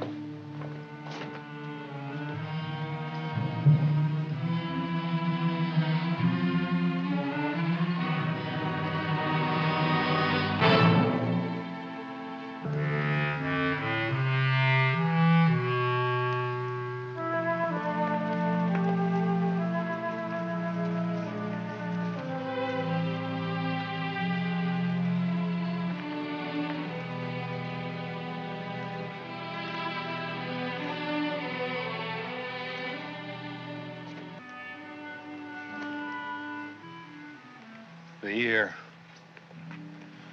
Tell every man in your clan, find Barrows. They will find him. This man who makes war on women carrying water. They must not kill him. They must bring him to me, to white man's law. That's very important. You wish to save the life of this killer? The law says there must be a trial. Did she have a trial? Taze, rules must be followed, as in your ancient ceremonies. I cannot promise. These scouts are Apache warriors. Some are kin, other friend to the dead. Tell them anyway. You and I will try and find him first. Take him ourselves. Busquen este hombre. Tomen el cuerpo.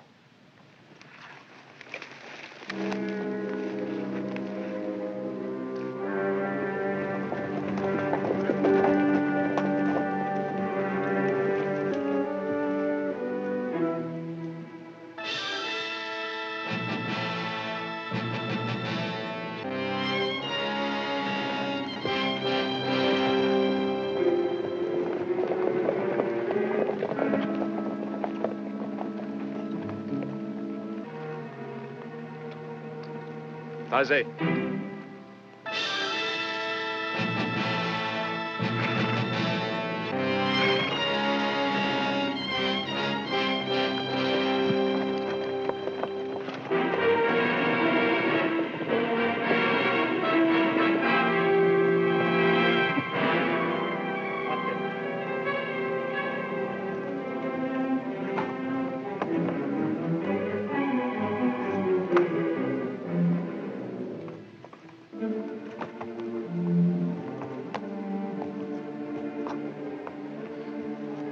Wish I knew what was going on up there.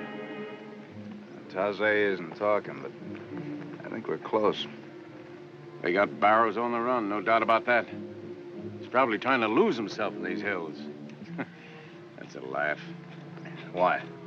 He might lose himself, but he'll never lose these Apaches. They know every blade of grass.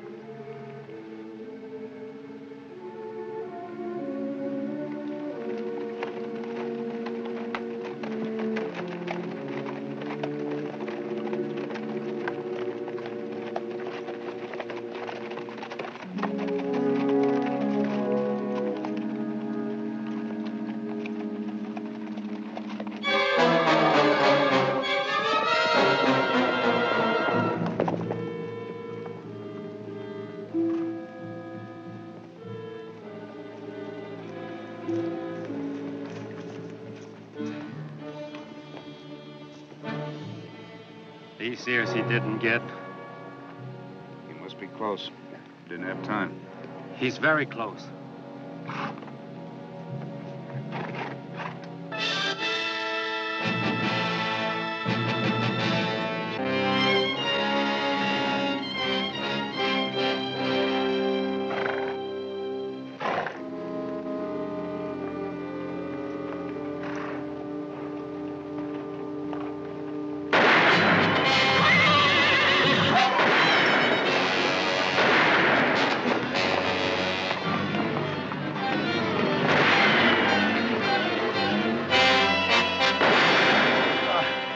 I'm all right. It's just a nick.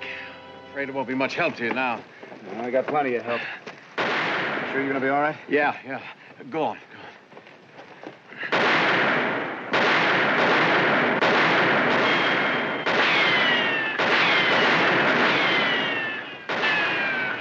Tell him to stop firing.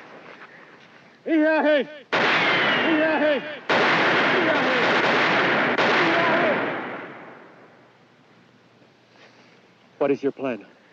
You found him. Now he's mine. You think you take him alone? I'm gonna try. No use any more of your people dying. And you? He will not mind killing you. Just tell me exactly where he is up there. Between those two rocks, next to Boulder. Good place for him. Bad for you.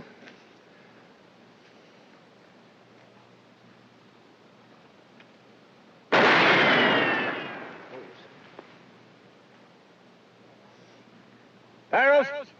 Tom Barrows! Barrows, it's Wyatt Earp. Tom, you hear me? I hear you, Marshal. You should have stayed in Tombstone. You're surrounded. Give yourself up. And rot in your filthy jail? No thanks. Tom, you haven't got a chance. There's as good a way as any to end it. And as good a place, too. I can take a few more of those devils with me. So tell them to come on. Send them all. No, Tom. I'm the one that's coming. I'm arresting you for murder. Now lay your gun down. I'll pick you off before you come 10 yards. I'm coming, Tom. All right, come on.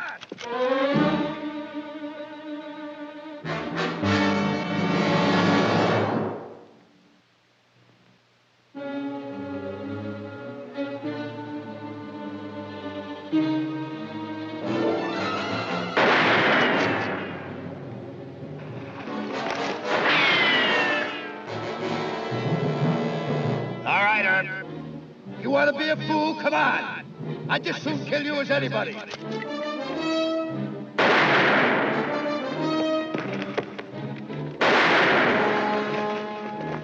Come on.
Alto!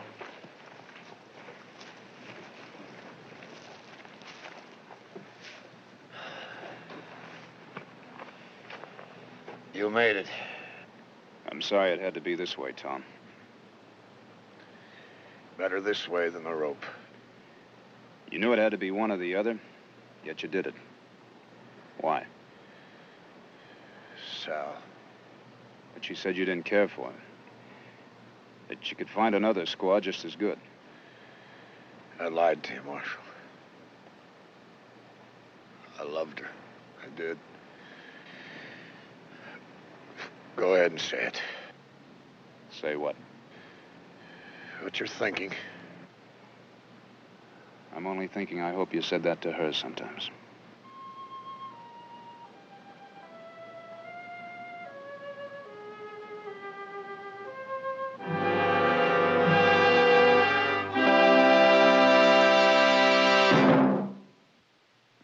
Well, he cleaned up the country, the old Wild West country. He made law and order prevail. And none can deny it, the legend of Wyatt forever will live on the trail. Oh, Wyatt Earp, brave, courageous, and bold. Long live his fame, and long live his glory, and long may his story be told.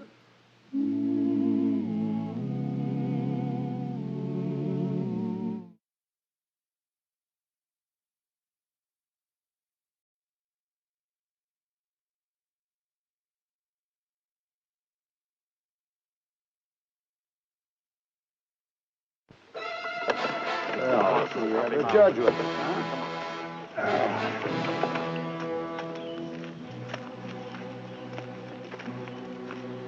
The judge put up quite a struggle. Wells Spicer. Big man. And you would be John Ringo. I thought you had better sense. Why didn't you turn Charlie Parks loose like I ordered you? A circuit judge doesn't take orders from a hoodlum. Parks ain't guilty. That is for a judge and jury to decide. Well, you won't be the judge. I'll get a rope, Johnny. Hold it! Yes, hold steady, it! Hold it! Spicer can still change his mind.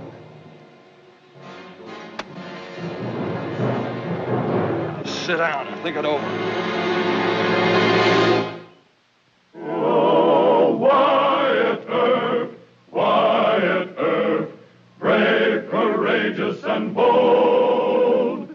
Long live his fame, and long live his glory, and long may his story be told. The Life and Legend of Wyatt Earp, starring Hugh O'Brien.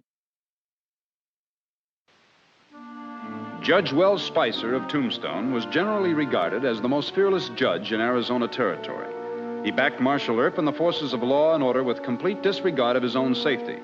Although hoodlums seldom dared to threaten a judge, the Clanton killer known as Johnny Ringo was capable of anything. And when Spicer clashed with Ringo in the Charlie Parks trouble, Wyatt had good reason to fear the worst.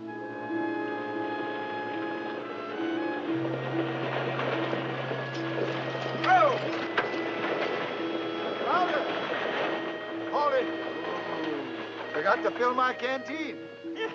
Ain't hardly worth a stop, Mr. Granby. But seeing it's you, I'll do it. Are you heading for the mine? Nope. The stamp mill in Charleston. Oh, don't neither of you move or make a sound. Keep them covered.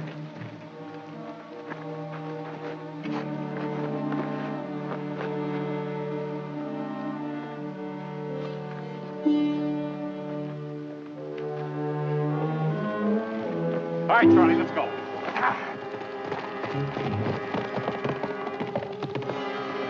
Payroll. Where's Marshal Earp? Well, he's checking the saloons at this time of night. Oh, Lord. Did you hear one of them say Charlie? Yeah, I think I know Charlie. I gotta tell Mr. Earp.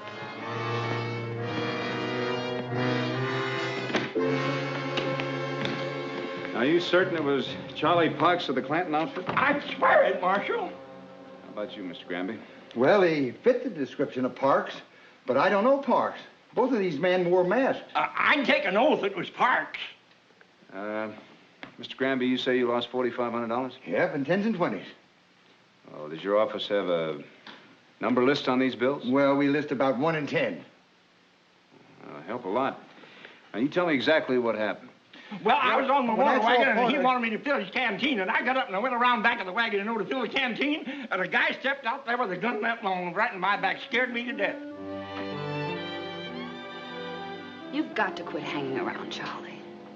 I like several of Clanton's men. Getting particular about one is trouble. Bad trouble. I thought you meant it. About, going to Denver? How can I do that? I'm in business with old man Clanton. Some business. Hiding robbery loot. Fencing jewelry and Mexican gold. It pays, Charlie. You want to wind up in jail? Or dead? Act your age.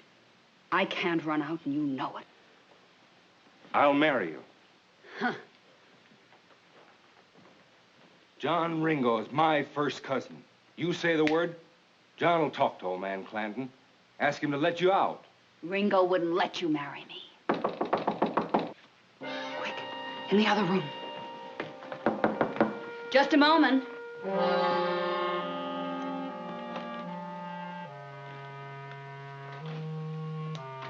Who is it? Your laundry, Miss Alma.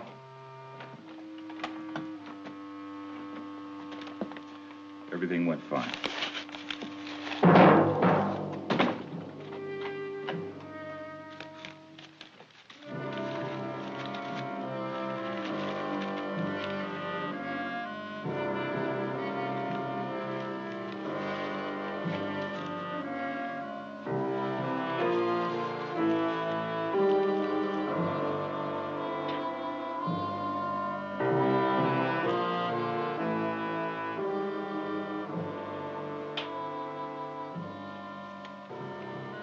It's all right, Charlie.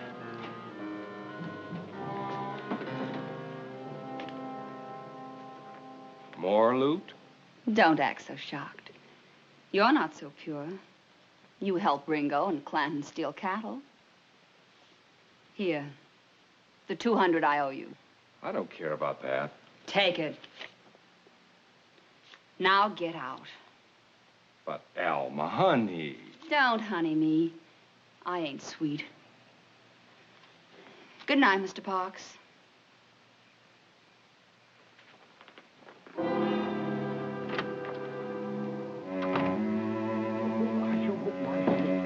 Get in there and sit down. That's him. That's him. That's Charlie Parks. You better start talking, mister. I got nothing to say. Mr. Parks, you were carrying 4 $20 bills.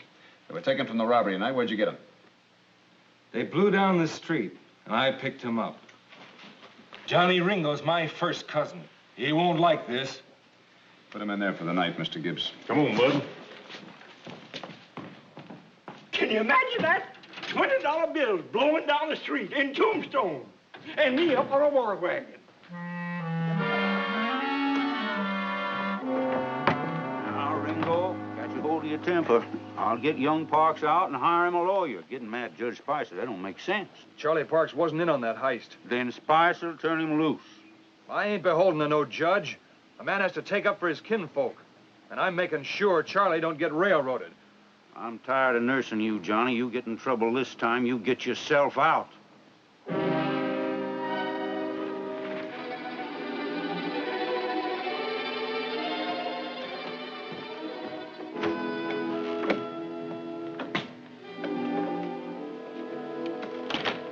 Wyatt, some of my hoodlum friends think you have the wrong man on that payroll heist. Parks was carrying some of the stolen money. Granted. Spouter will testify it was Parks. But if I know Charlie Parks, he wouldn't do anything without Cousin John Ringo. What about that girl he's been seeing?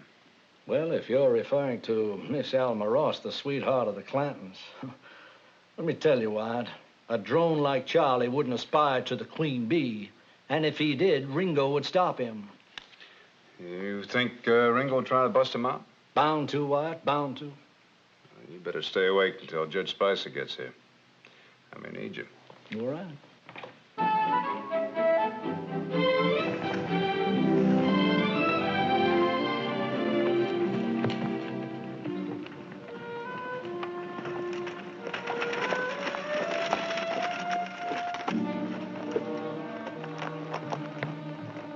Are you Judge Spicer?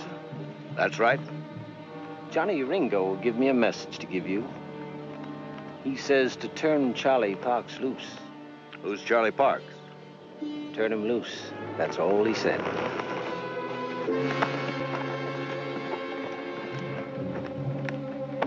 Come on.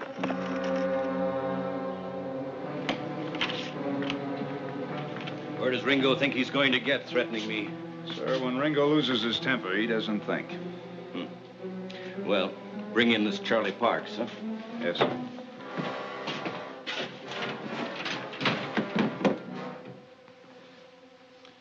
Mr. Parks, this is only a preliminary hearing.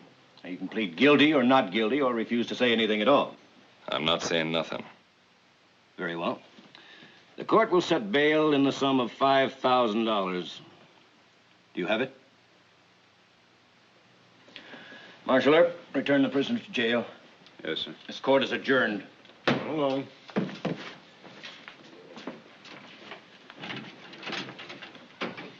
I only heard enough evidence to justify holding Parks. The robbery was at night. The robbers were masked. Well, I'm not sure that he was in on the job. Spotter could have been mistaken because of the masks. Well, then why would Ringo threaten me? Sir, Ringo once killed a man because he ordered beer when he ordered whiskey. He isn't exactly logical. Well, I have a case to hear in Charleston. I'll be back tomorrow. I wish you'd postpone it. Why, because of Ringo? Nonsense. I've been threatened before. Sir, Then let me go along, huh? No, you stay here and work on the Parks matter. I can take care of myself. Yes, sir. But thanks, Wyatt.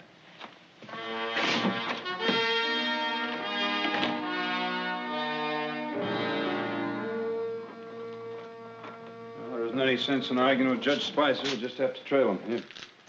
Mr. Gibbs. You ready? Yep. He doesn't even ask where. We might have some shooting with Johnny Ringo. Suits me. Come on. Marshal Earp, my name is Ross. Alma Ross. Well, is it anything important, ma'am? We're in kind of a hurry. I'd like to see Charlie Parks. Well, you can see him in about 3 hours. Marshal Earp, I know something about the law. Any prisoner has the right to have a visitor. Don't rile him, Miss Alma.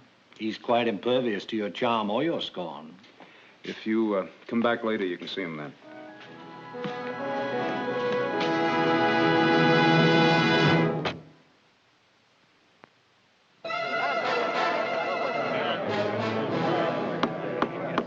Order! Court's in session. Well, so now you're going to try me. Just like you tried Charlie Parks. I told you I didn't try him. It was only a preliminary hearing. Well, I'll do the same thing, Judge. I'll give you a preliminary hearing. Order! Nothing funny about this. Is there, Judge? No, there isn't. Untie him, so he can raise his right hand and swear to tell the truth. I think you know I'll tell the truth. All right. Now, what evidence you got against my cousin, Charlie?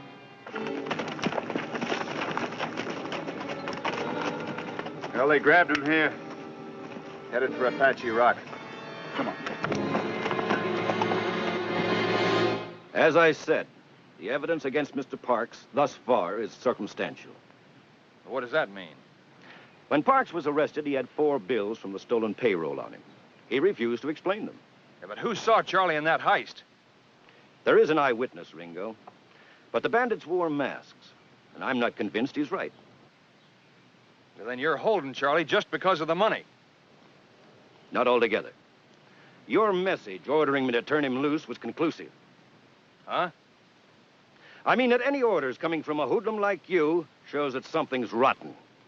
If Parks is not guilty, why should you risk a charge of abduction and contempt of court? He's talked too long, Johnny. Let's hang him and get away from here. Order! I want to say something to Big Man Spicer. You called me a hoodlum. Well, I wouldn't treat a dog the way you've acted about Charlie. You deny he was in that holdup? I sure do. Charlie don't do nothing without my say-so. Yeah, that's right. Order! Now, this court is going to ask you one last question, Judge. You going to turn Charlie loose? Not until he's had his trial.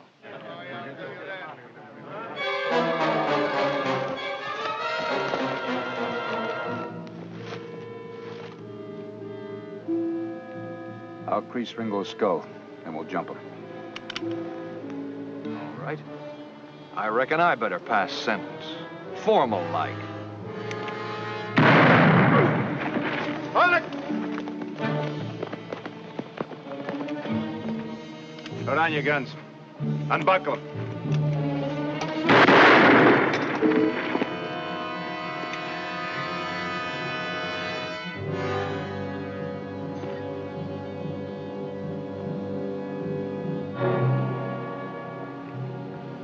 Come on, wake up, Ringo.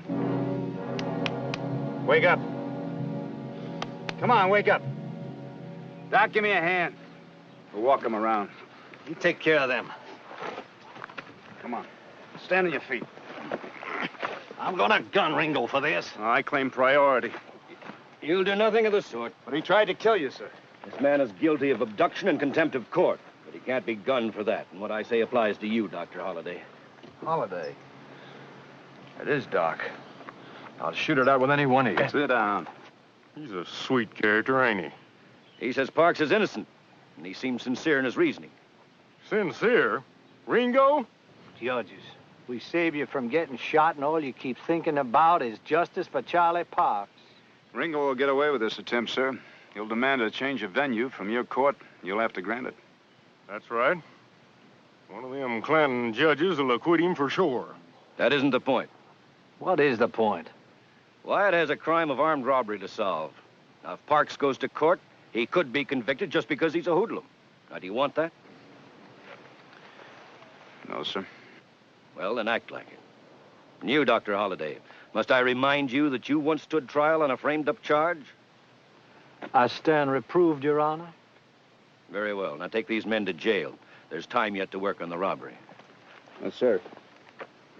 May I ask where you're going? To Charleston. I have to hear a case there, remember?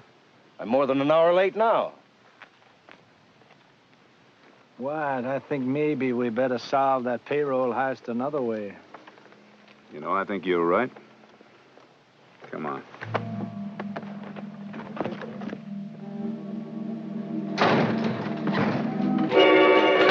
You've got a nerve.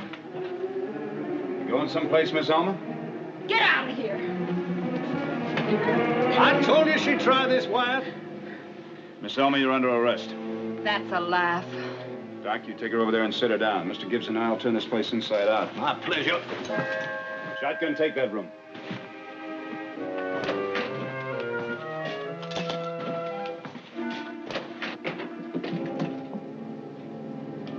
Tearing down the hotel, Wyatt?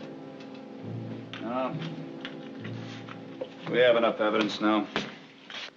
What? There's a walled-up closet in there. Just looky here.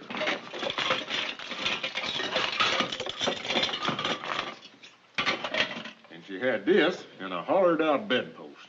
Just take a look.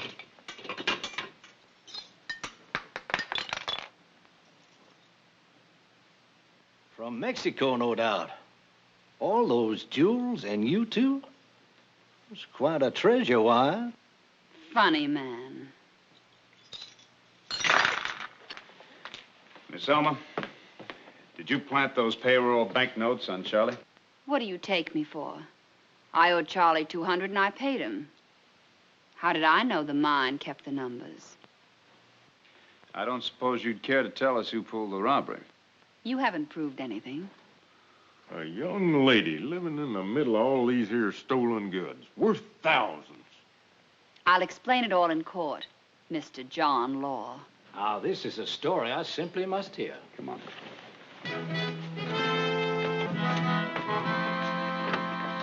Ain't that something, Doc?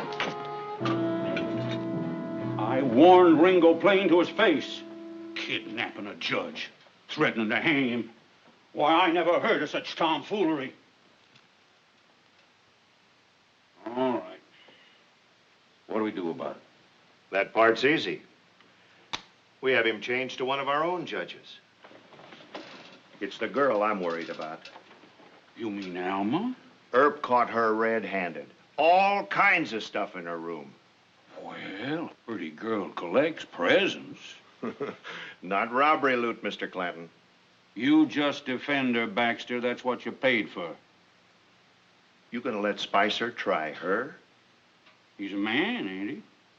You know Alma. Well, all right.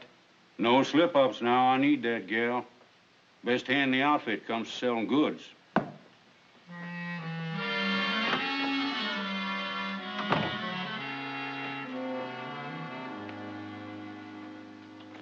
You know what? I was just trying to imagine old man Clanton's face. He must be apoplectic by now. It's no use, Doc. I got 3 people in jail, and I still haven't found the men that held up Granby. That's quite true, Deacon. You said that Ringo wouldn't like it if Charlie was sweet on Miss Alma. Ringo would not allow it. Why not? He is a bully and a tyrant. Even Ringo can't be a king without a kingdom. Charlie is his kingdom. Well, Ringo's got plenty of followers. They're not all cowards. Well, thanks, Doc. I guess it's worth a try. What is?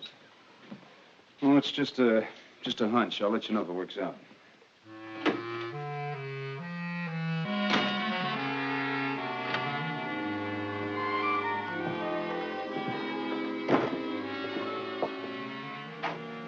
What's wrong, Charlie?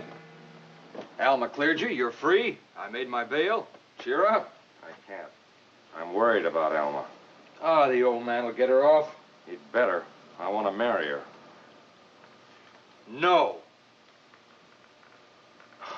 But Cousin John, I love her.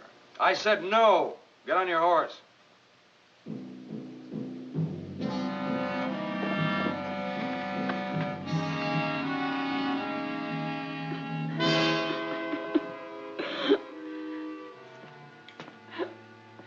Now, you must be brave and tell the truth. It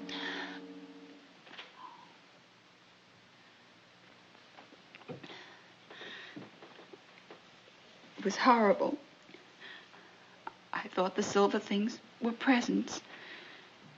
We were going to be married and have our own house and... Mr. Baxter. Your Honor. The defendant asserts that she was tricked by a criminal. The court would like to know his name. Oh, no. Please, no. He'd kill me. Miss Ross, the court must warn you that fear of your paramour in no way lessens your responsibility before the law. Do you expect me to risk my life? I'm sure the court appreciates what terror this little lady has lived under.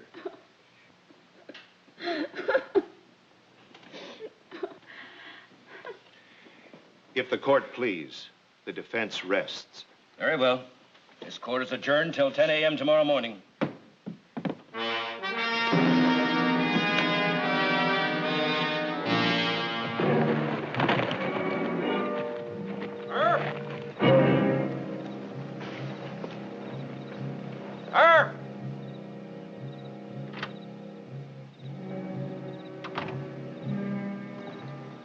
What's this, Ringo?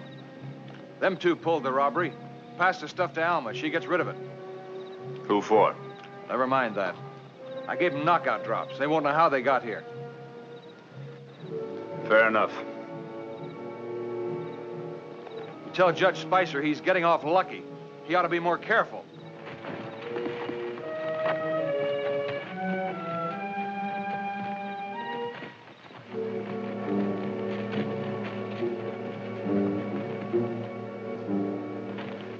Your Honor, we intend to prove Order! Order! Marshal Earp, what's the meaning of this? Your Honor, these men have confessed to the mine payroll robbery. And they also wish to testify against Miss Alma. Ringo did this, I know it. Don't you dare testify against me. You hear? Don't you dare! Order! Order in the court! Order! Order in this court!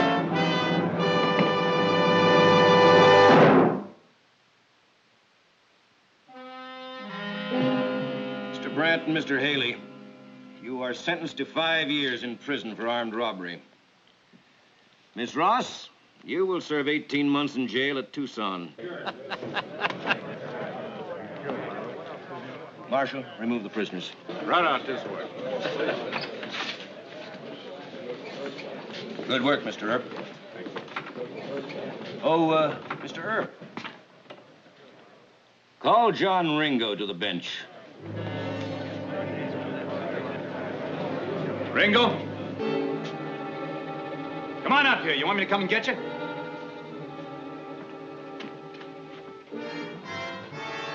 Mr. Ringo, you kidnapped and attempted to intimidate a judge of the territory of Arizona.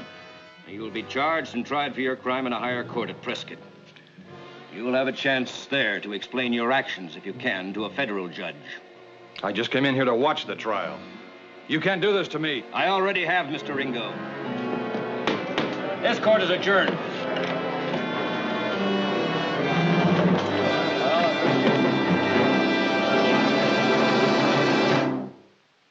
Well, he cleaned up the country, the old Wild West country. He made law and order prevail. And none can deny it, the legend of Wyatt forever will live on the trail. Oh, Wyatt Earp, brave, courageous, and bold. Long live his fame and long live his glory. glory, and long may his story be told. Long may his story be told.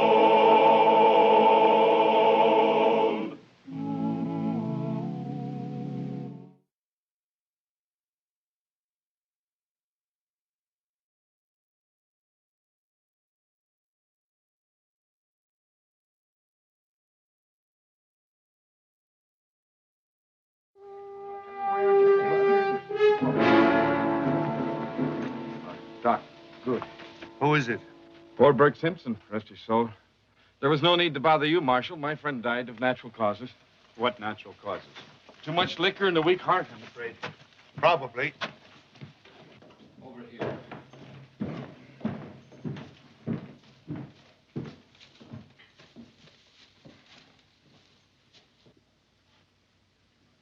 Acute alcoholism with congestive heart failure. Should give you something to think about, Holliday. Yeah. I feel sorry for his daughter. The girl will take it hard. What with her approaching marriage and all. Mr. Mackey, will you go on over to the jail? Tell Mr. Gibbs to find Miss Leon Simpson. She'll have to take over things. Yes, sir. Doc, come here. Take a look at his neck. What do you make of it? You mean that puncture? Looks like a needle mark, doesn't it? Sure does. Well, what does that mean? But Mackey's theory was wrong. He didn't die of drink. He was murdered. Oh,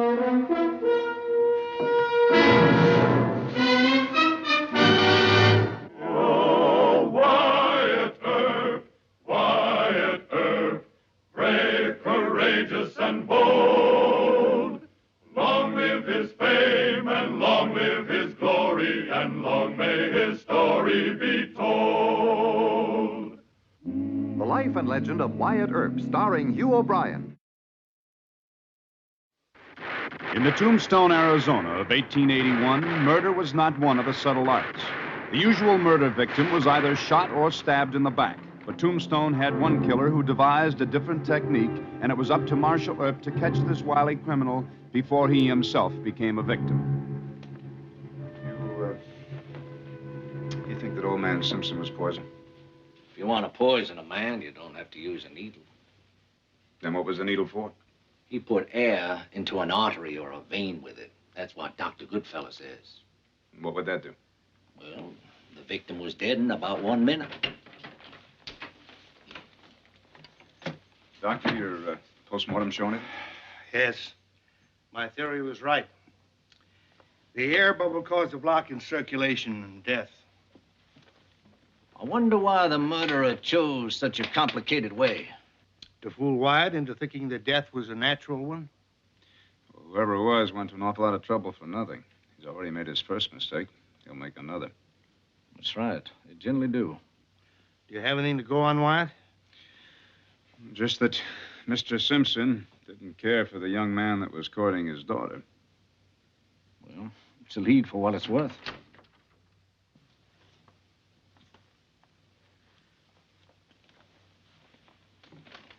Miss Simpson, I'm sorry about your father. We'll do everything we can to help. Thank you. You feel well enough to answer a few questions? Yes, sir. Won't you sit down?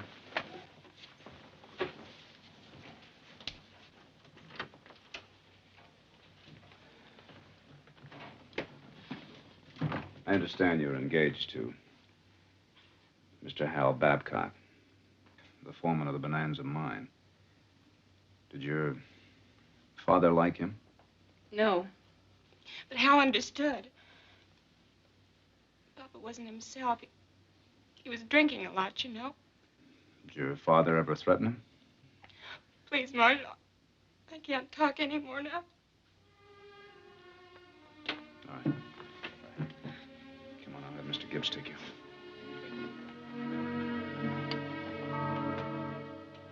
I don't understand this, Marshal. You act like old man Simpson was murdered. He was. And you think I killed him? Mr. Babcock, we're investigating his death.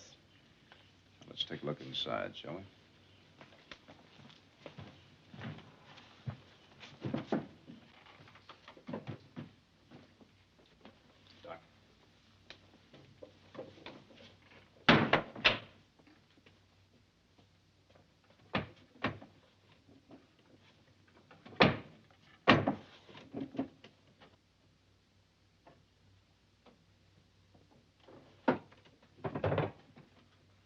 Well, if you'll tell me what you're looking for, I'll help you find it.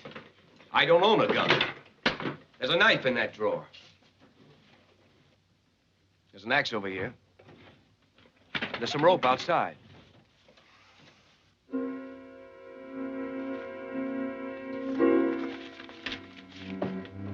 Doc.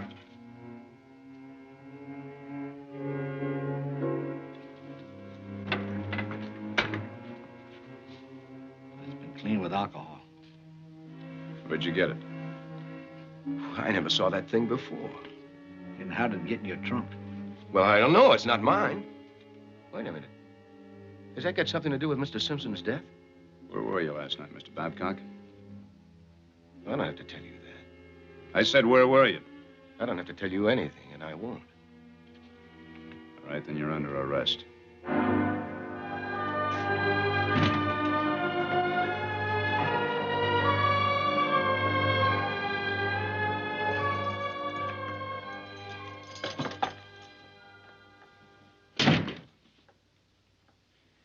You know, Doc, I think we got the wrong man. Al Babcock couldn't find an artery with a hard rock drill. You're right, Deacon. Now tell me why he doesn't give himself an alibi. I think we better go ask Miss Leon some more questions. Let me do the asking. I'm not as chivalrous as you are.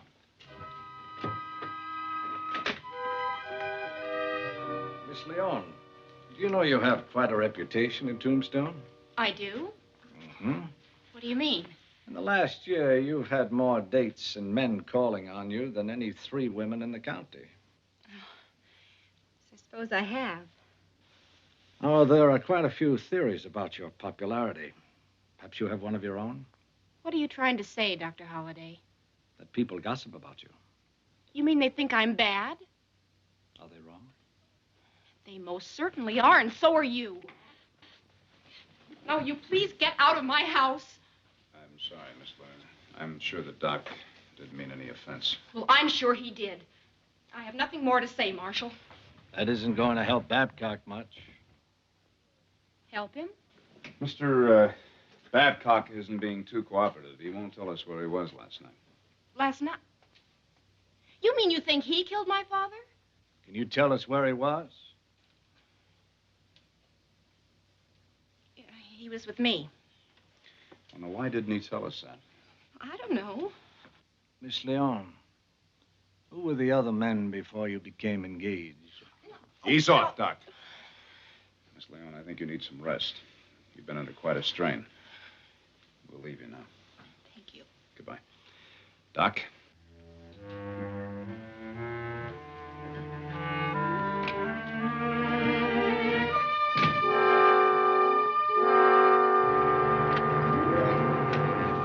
Mr. Gibbs, bring Mr. Babcock out.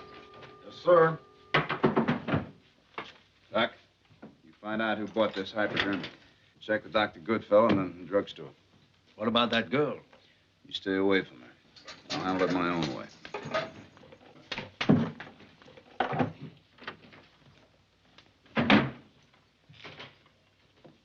Mr. Babcock, I'm not going to hold you any longer, but I hope that you'll answer me one question before you go.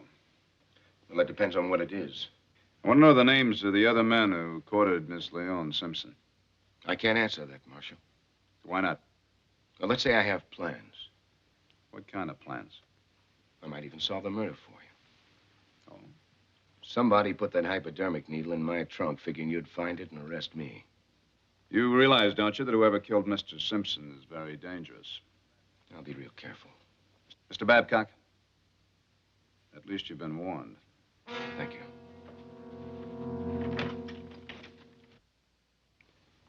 Follow him. Well, he's a real sure-enough smart aleck. He's going to solve the murder for you. His first logical move would be to go after the man he thinks framed him. Going to get himself killed, too. He ain't even got a gun. He can buy one. You keep after him.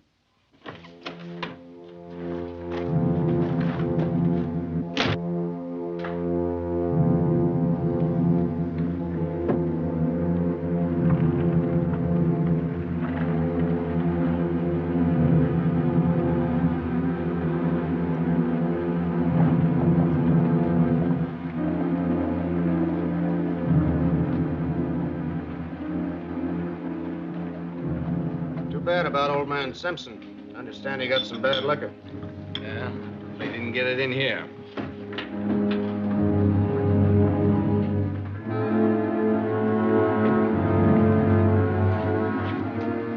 Gibbons, I want you.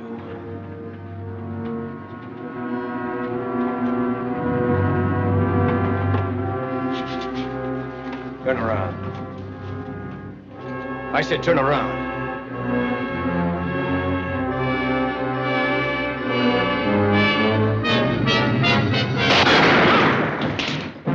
Give me that gun. See that. But he threw me first. Shoulder wound, lad. It ain't bad. What happened? Well, it's like the boy says. You draw him first. Get him over to Dr. Goodfellow. Lord save us, it's Tom Gibbons. Is it mortal? Nope, just a shoulder wound. Well, I got a spring wagon outside. We'll haul him in that. Good idea, Mackie. Now, easy. Easy, Doc. Mr. Babcock, you bought this gun with the intention of killing Mr. Gibbons. You came here for that purpose. Why? Marshal, Gibbons killed Mr. Simpson. And he tried to frame me for it. Why would he do that? Well, you'll have to ask Leon. She'll have to tell you that. All right. I'll talk to her again. In the meantime, you stay close. Marshal? What about Gibbons? It's my business, not yours.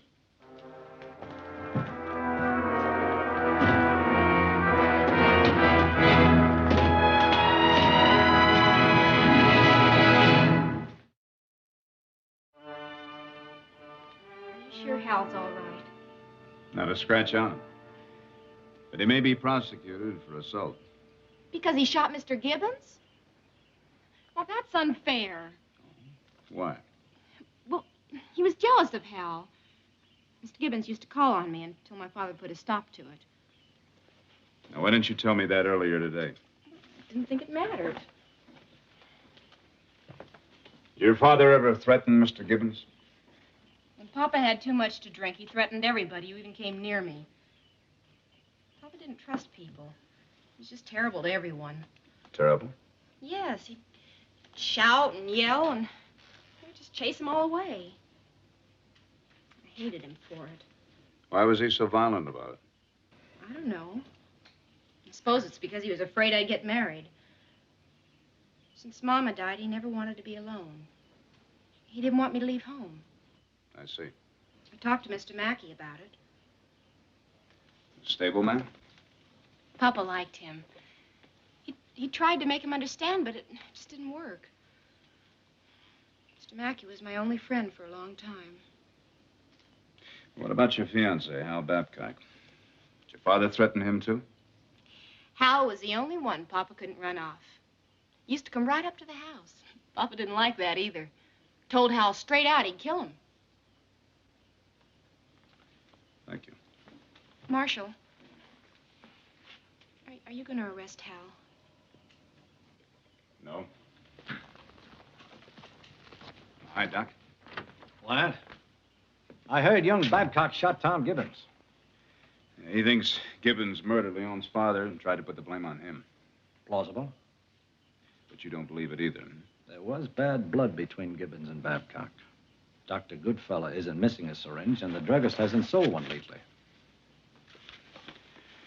Neither of them recognize this one? They don't keep records, Wyatt.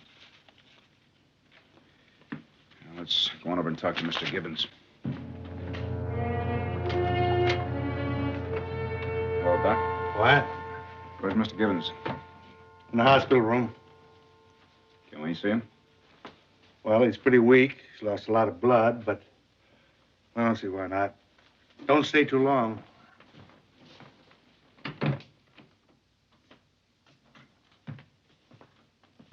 Tom?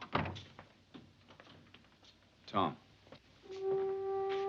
Tom, wake up.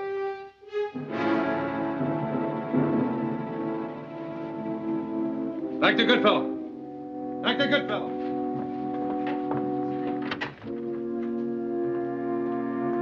He's dead. Dead?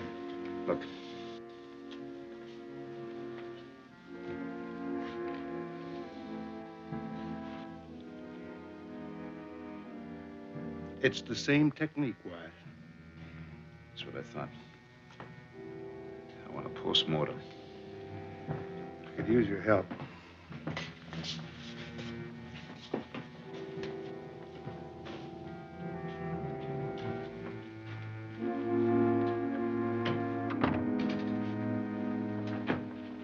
Well? It was murder. Definitely. No question at all. We're dealing with a monster. How many people were here when Mr. Gibbs brought him in? Oh, a dozen, maybe 15. I didn't count them. But the outside door and back was open. Well, then it could be anybody. I still think that girl knows more than she's told you. You suspect Leon? I grant you the needlework isn't feminine, Doctor. But from what I found out, Leon had plenty of trouble with her father and some with Mr. Gibbons. Well, we know that Simpson didn't like Gibbons. We know that Mr. Babcock didn't like either one of them. Maybe we're being too logical. Maybe our murder isn't at all logical. Well, logical or not, he might go right on killing. I think you're right.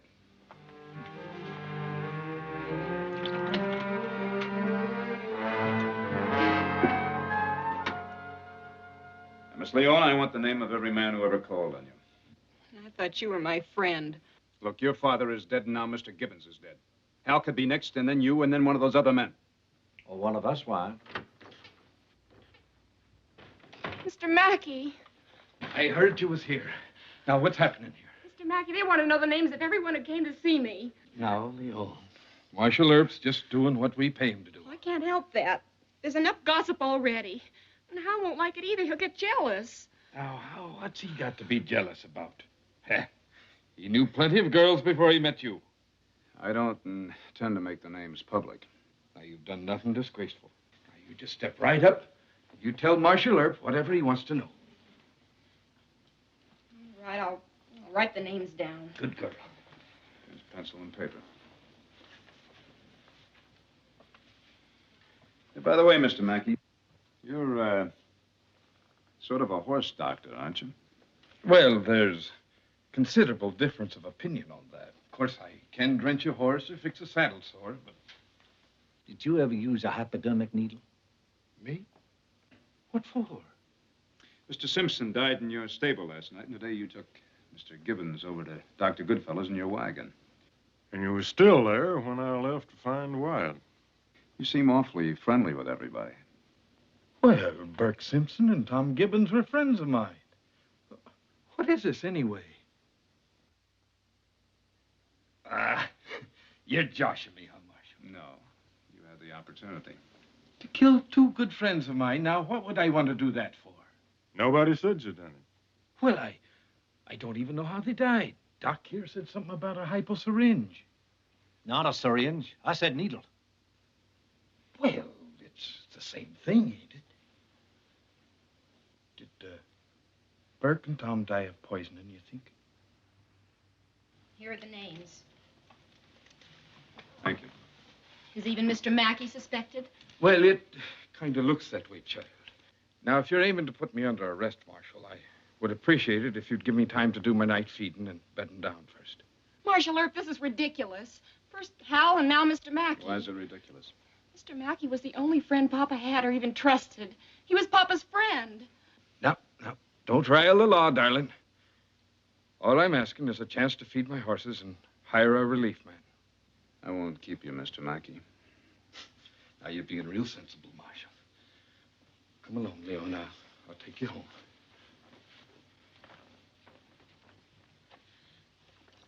I'm trusting you with that list, Marshal.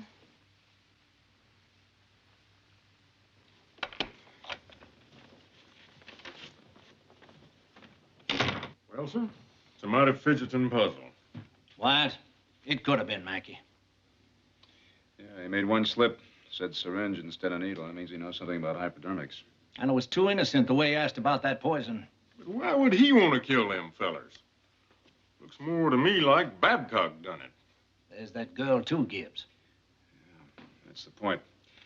Well, I'm going to check out this list. Maybe one of them will give me a motive. We better go with you, Wah. No. She gave me this in confidence. Mr. Gibbs, you go on patrol. Doc, you go on back to the hotel. Gibbs, we got a big job to do. You go over to Simpson's place. Now I'll go over to Mackey's stable. Duck, we're gambling on Wyatt's life. Wrong. Wyatt gambled on his own life when he went out that door.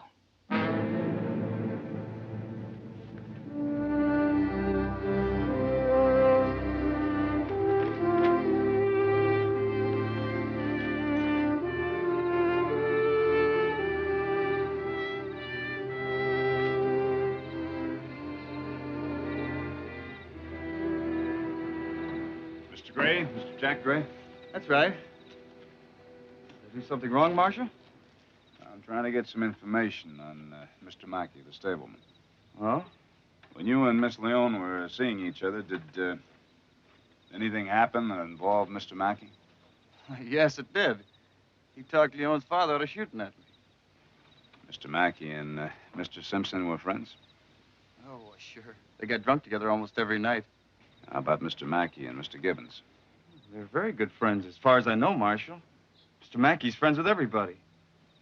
Say, you don't think he had anything to do with Mr. Simpson and Gibbons being killed? Well, I've probably done Mr. Mackey an injustice. I'll go see him. Thank you.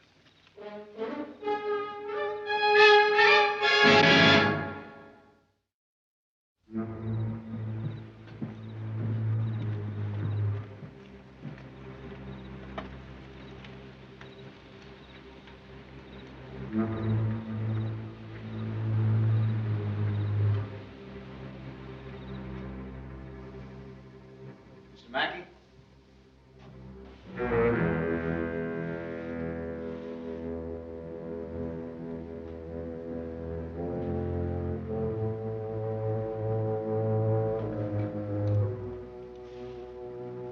Mr. Mackey?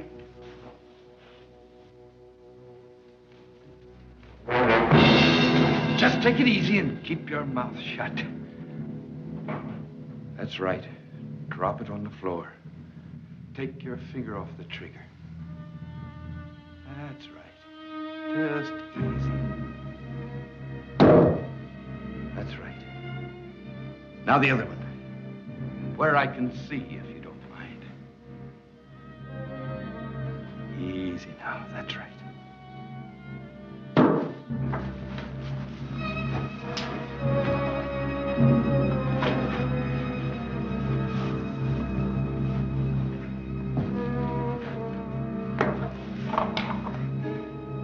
Glad you came alone.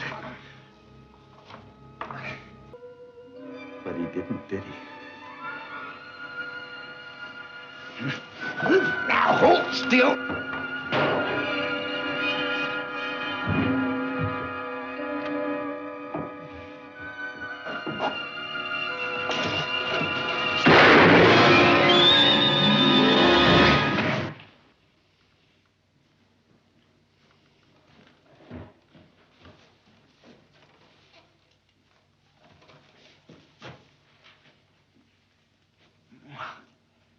You shouldn't have killed him.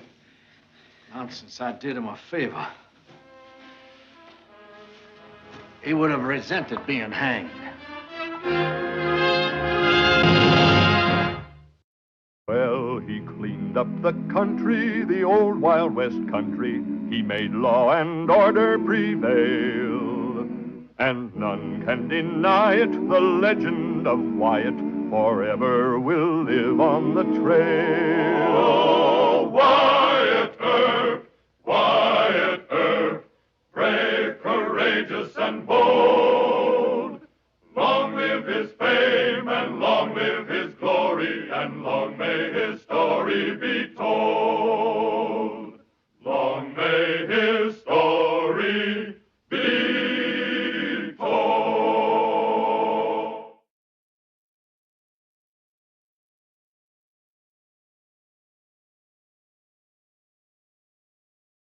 ভালোবাসা সুন্দর, ভালোবাসাও সুন্দর। মানুষ নিজের অজান্তেই ভালোবেসে ফেলে।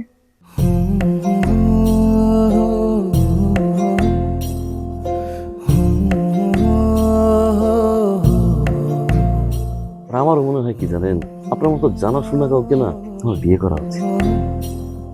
এটা কি উপলক্ষে? ম্যাডাম, ফুলটা গ্রহণ করুন, তারপরে বলতেছি। ভোটার আইডি কার্ডে যার স্বাক্ষরের জায়গায় টিপসই দেয়, এখানে কেউ ডাক্তার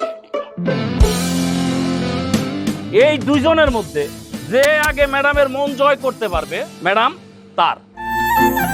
একদিন না দেখলে তোমায় বন্ধু আন্ধার লাগে সব, তোমার এই প্রেমে এমনই টান। রুগীদের তো ডক্টরের কাছে আসলে ব্যথা কমে যায়, আপনি তো উল্টো হলো কেন? আপনি কি উল্টা? তোমায় ছাড়িয়া যাব মরিয়া, তোমায় ছাড়িয়া যাব মরিয়া, যেও না বন্ধু আমার ভুলিয়া ভুলিয়া। আমার মনে হয় আমার সমস্যা কপালে, ম্যাডাম আমার কপালে নেই, আমার কপালে আছে দাগ।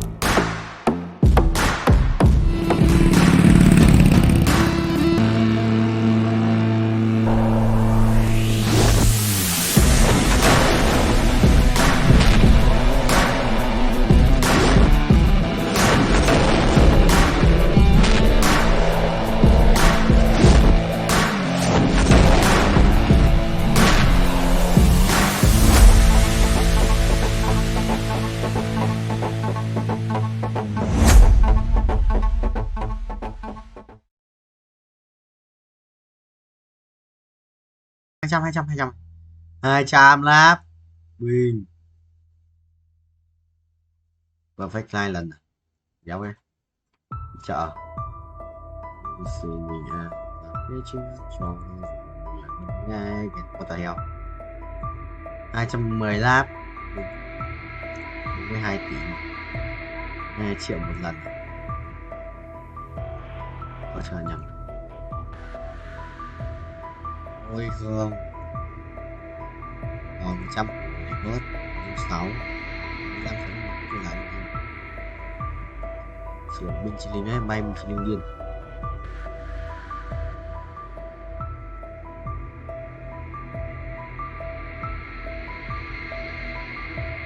chương 8 này làm chi một cây đai máu nữa, sử dụng làm cái giáp máu à đây hả một bên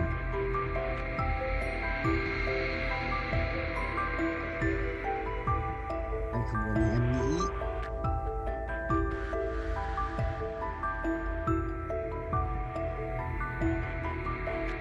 Phải đấy, nhưng mà xếp sai bên khác, xếp bên là thắng.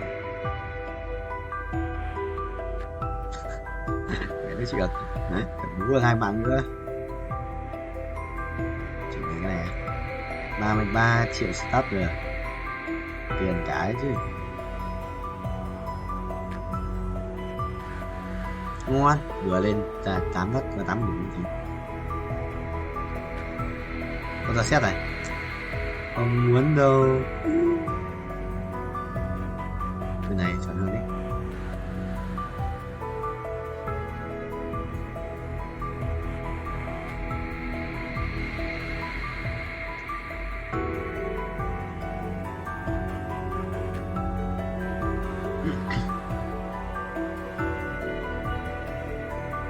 Ra xin ra rồi con này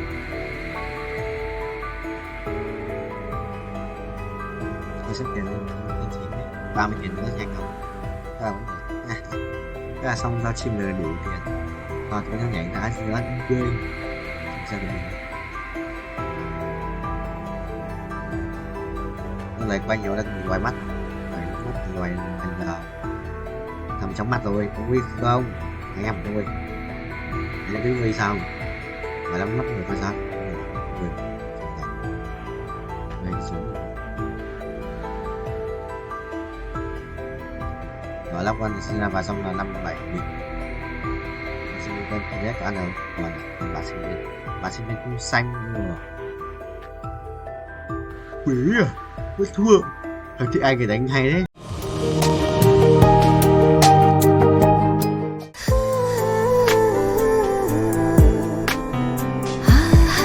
আপনি কিন্তু দেখতে যথেষ্ট সুন্দরী একজন মানুষ, দেখতে বেশ romantic, যেন শেক্সপিয়ারের নাটকের কোনো নায়িকার মতো। ভেবেছিলাম কিন্তু আপনি তো পুরোটাই মর্মান্তিক। যে কোনো মানুষ আপনাকে দেখে মর্মাহত হতে পারে।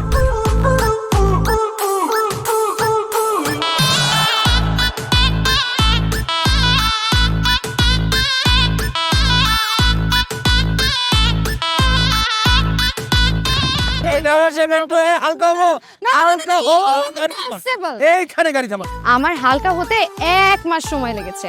আপনার 1 মাস সময় লাগে? আমার হালকা হতে তো 1 মিনিট লাগে।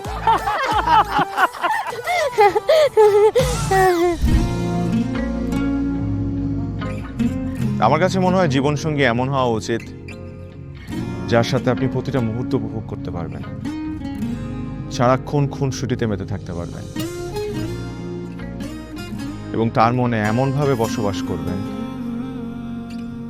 যে আপনার দিকে সে একটাবার তাকালেই বলে দিতে পারবে যে তার বেঁচে থাকার কারণই আপনি। পথে চলতে চলতে, কথা বলতে বলতে, কখন যেন হলে আমার জানি গল্পে গল্পে মিশে অল্পে অল্পে আমিও হয়ে গেছি তোমার। ছোট ছোট ভুল ফুটে হলো ফুল যে তোমাকে পেলাম, গুটি গুটি পাই স্বপ্নের নাই আমি ভেসে গেলাম। আপনি কি মনে করেছেন একজন মানুষ আমার জীবন থেকে চলে গিয়েছে এবং আপনি সেই সুযোগটা কাজে লাগিয়ে আপনার ফিলিংস গুলো আমার কাছে এক্সপ্রেস করবেন আর আমি সেটা হ্যাপিলি অ্যাকসেপ্ট করে নিব? এই হচ্ছে আপনার বন্ধুত্বের নমুনা? রোদের পাখি তোর শহরে, আমার মনের স্বপ্ন ঘিরে, ওরে পাখি ওরে সারাক্ষণ তোর শহরে বৃষ্টি হলে ভিজে আমার মন।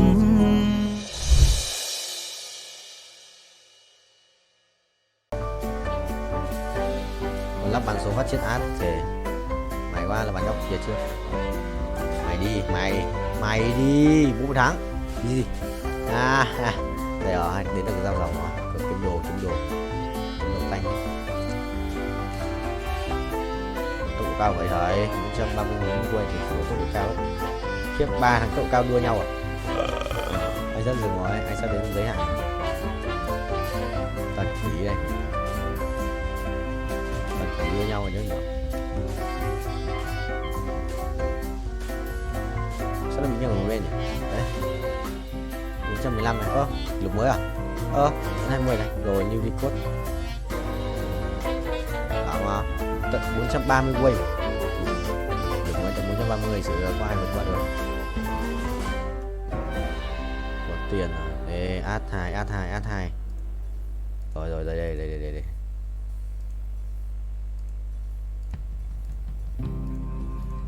Rồi xong rồi. Một cái đồ thủ à?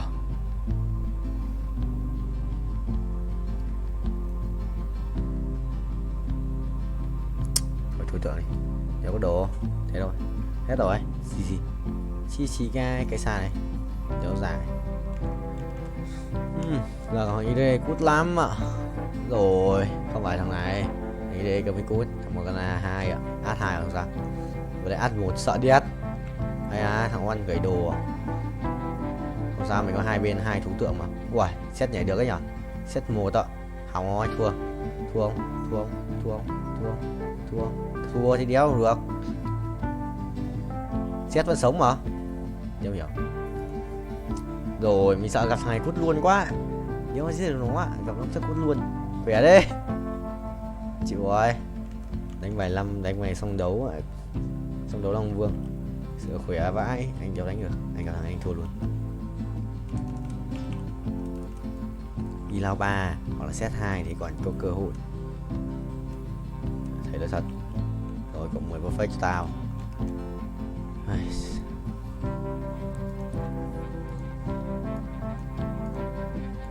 Thằng cầm át nhỉ? Thằng này cầm một con át. Đéo ra át thứ hai.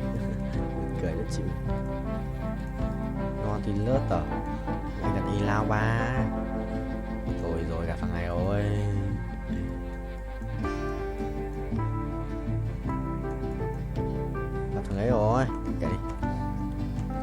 quay tiếp anh không quan tâm. Không quan trọng vụ nổ lớn. Đi lê kìa, sợ vãi. Ê thằng này xin xuống đây đấy. Rồi, xong rồi, thua rồi, đi rồi. Đi xin xuống. তোমাকে 15 লাখ টাকাই দিতে হবে। তুমি যদি দিতে না পারো তোমার বাবাকে কল দাও। তোমার যত জমি জিরাত বাড়িতে যা যা আছে এগুলো বেচা হইলেও তোমরা আমাদের টাকা পাই পাই করে শোধ করবা।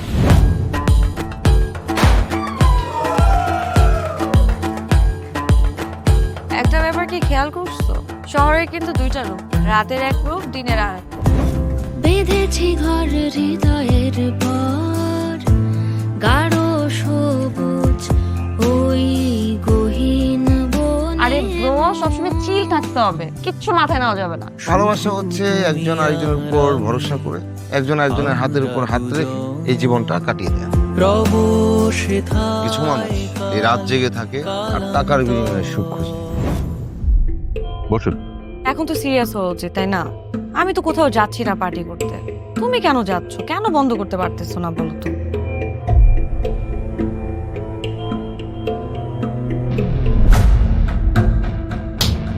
কার যে কোথায় সুখ সেটা তার প্রিয় মানুষটাও কখনো জানতে পারে।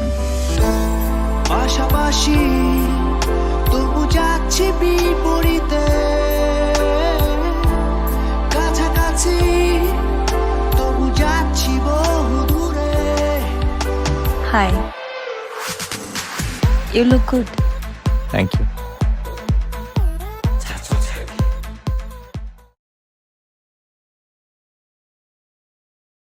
Thì chả kiếm gì đấy mạnh nhất rồi. Có kiếm mạnh hơn đâu, chuột.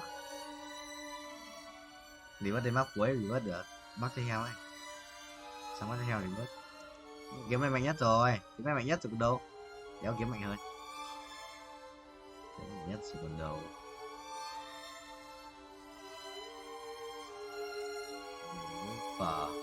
Lúc không. Một lúc vào. Nót không.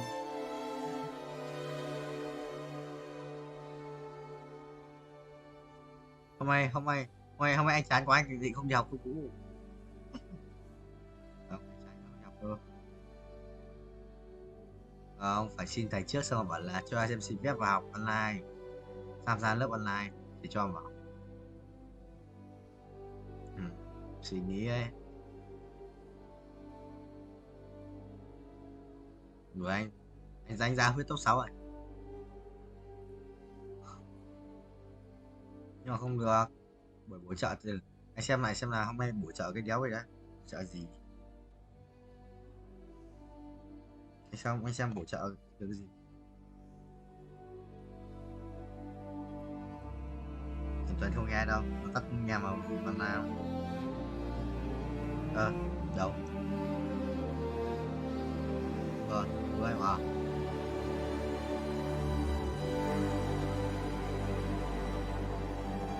Không được Vũ ơi, chụp tự nhìn bắt chú ấy. Được. Bây giờ sẽ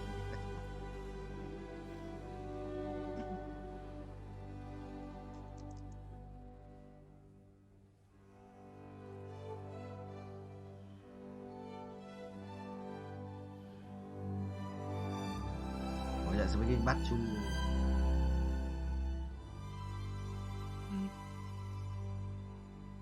Không, nó hỏi về át thì nó bị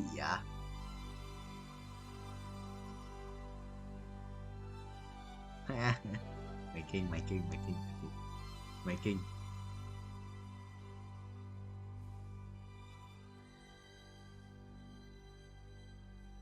Thôi Nam không được làm. Thôi Nam gì. Thử xem trong thư spam ấy xem có không.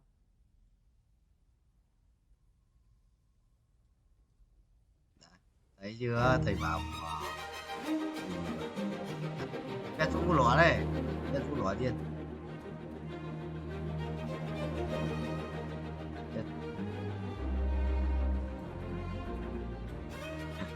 Không mà, chán quá.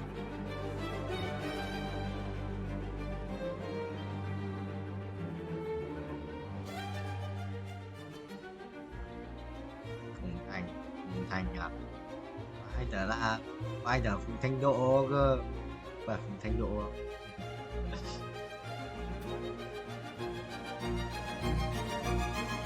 Quay lên mình Nhật Hải, quay lên mình Nhật Nam.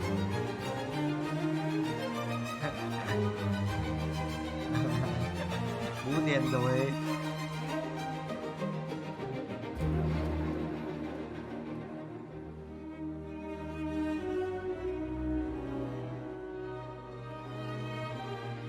Để của anh tôi mà.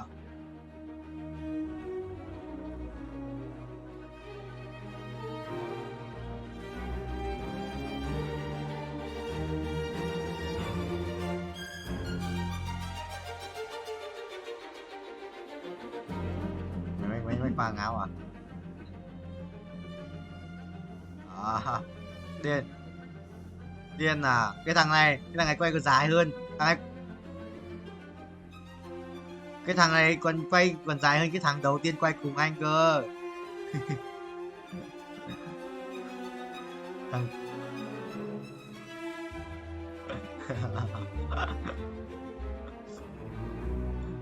Tuấn Nam cái gì ấy.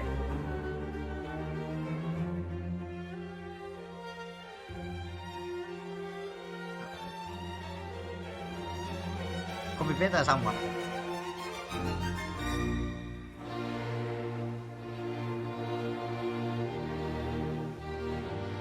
Qua đây cô ơi. Quá cởi.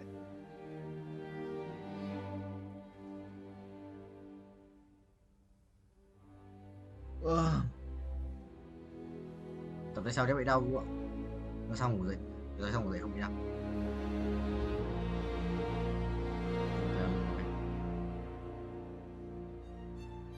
Mày cứ xách nhít cho thằng Yoko đi. Thằng đấy tập ba. Thằng ấy tập mỗi bài mỗi máy một set. Xong rồi nó đi chỗ khác, xong tôi về nó kêu đau quá. À.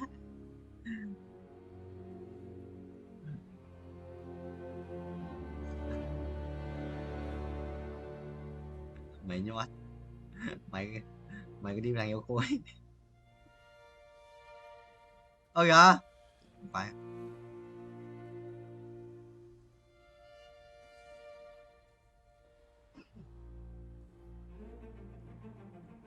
Lưng tay trước.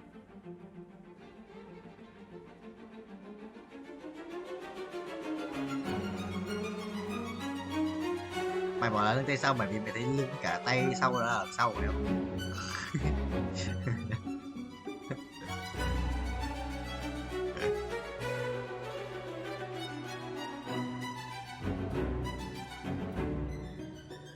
Huyết kiếm à?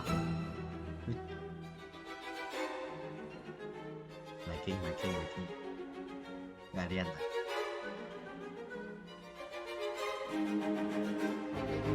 Đó. Tao biết tao bị over mà sao? Bẩn nhá mày, tao biết mà, tao biết thế trước. Tao biết tao béo thì tao mới giảm cân, tao giảm béo, tao giảm 4 cân rồi đấy.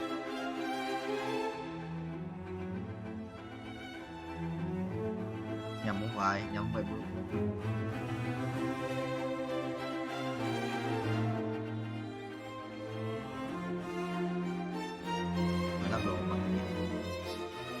Sao?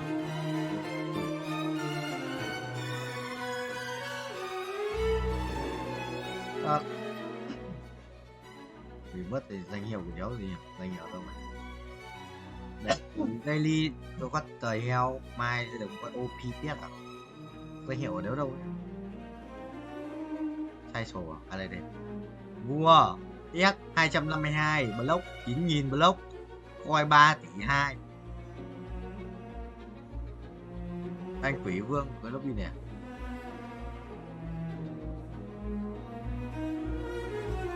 Phải update nhiều mà sao đéo có cốt nhỉ? Chu tao.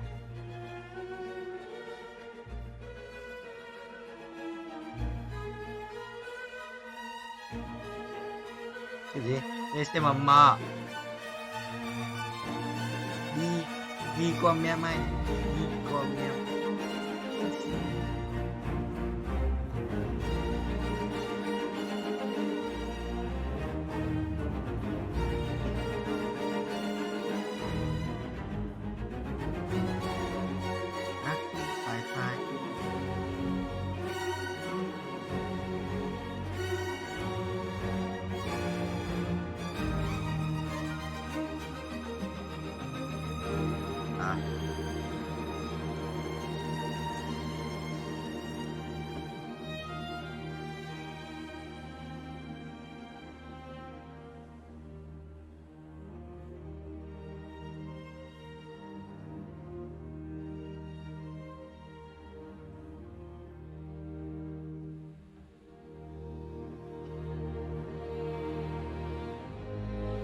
gửi với bạn sáng ai thi giải tích điểm 8 cộng mà cứ kêu thấp nhé. Mình thi có 3.5 thôi. Còn chưa kêu 8 cộng kêu cái gì hả? Là tao được có 8 điểm. Tiếc. Thì đưa mình này ở đó mà chê. Làm như thượng đẳng lắm. Chắc thấy phòng toàn 3-4 sướng lắm nhỉ. Kinh ác. Mấy cái thằng mấy cái thằng 2 cái 5 này. Thằng đang nói là cùng khóa cùng khóa với cả Hiếu béo hả? Đó, không nói thế chúng mới đi thôi.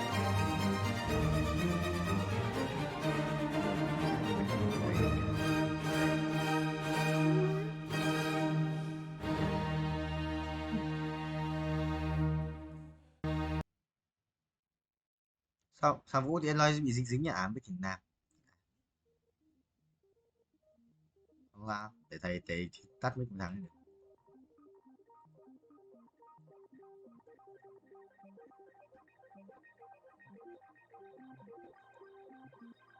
Em quan. Ôi thầy khỏe đấy. Có đâu quan khỏe vậy bro lui.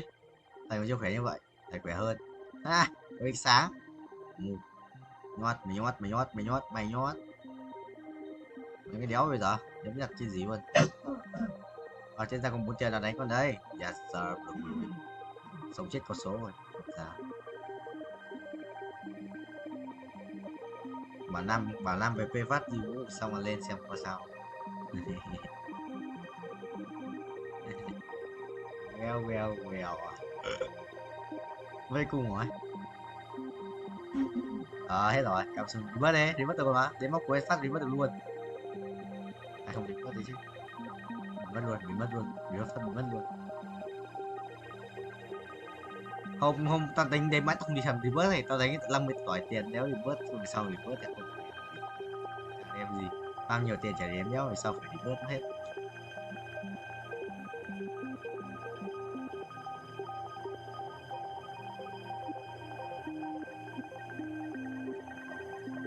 Mỹ thuật.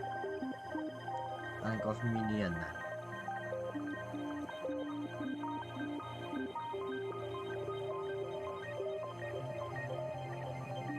Này quất đi à? Có một thằng chụp ảnh quất đi vào trường cấp 3 đéo nào nó đang là đéo hiểu thằng áo nào tự dưng vào trường tông nghịch anh em ạ. Tìm thằng này giống quất đi cực, đéo biết phải quất đi không? Giống anh Quyết.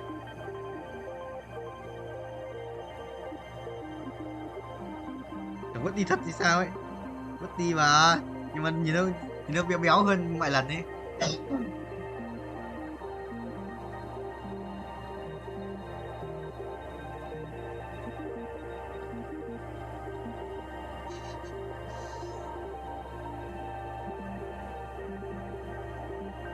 Dạo ở trên thread thì có mấy cái trên là cứ đăng giới bản thân cái thứ ấy, xong toàn mấy thằng gay đăng. Biểu mấy thằng gay làm nhớ gì này. Nó cứ đang là mình một biết bao nhiêu ấy, đăng 1 tỷ cái giới thiệu bản thân ra ấy, xong rồi thích con trai với cả bisexual,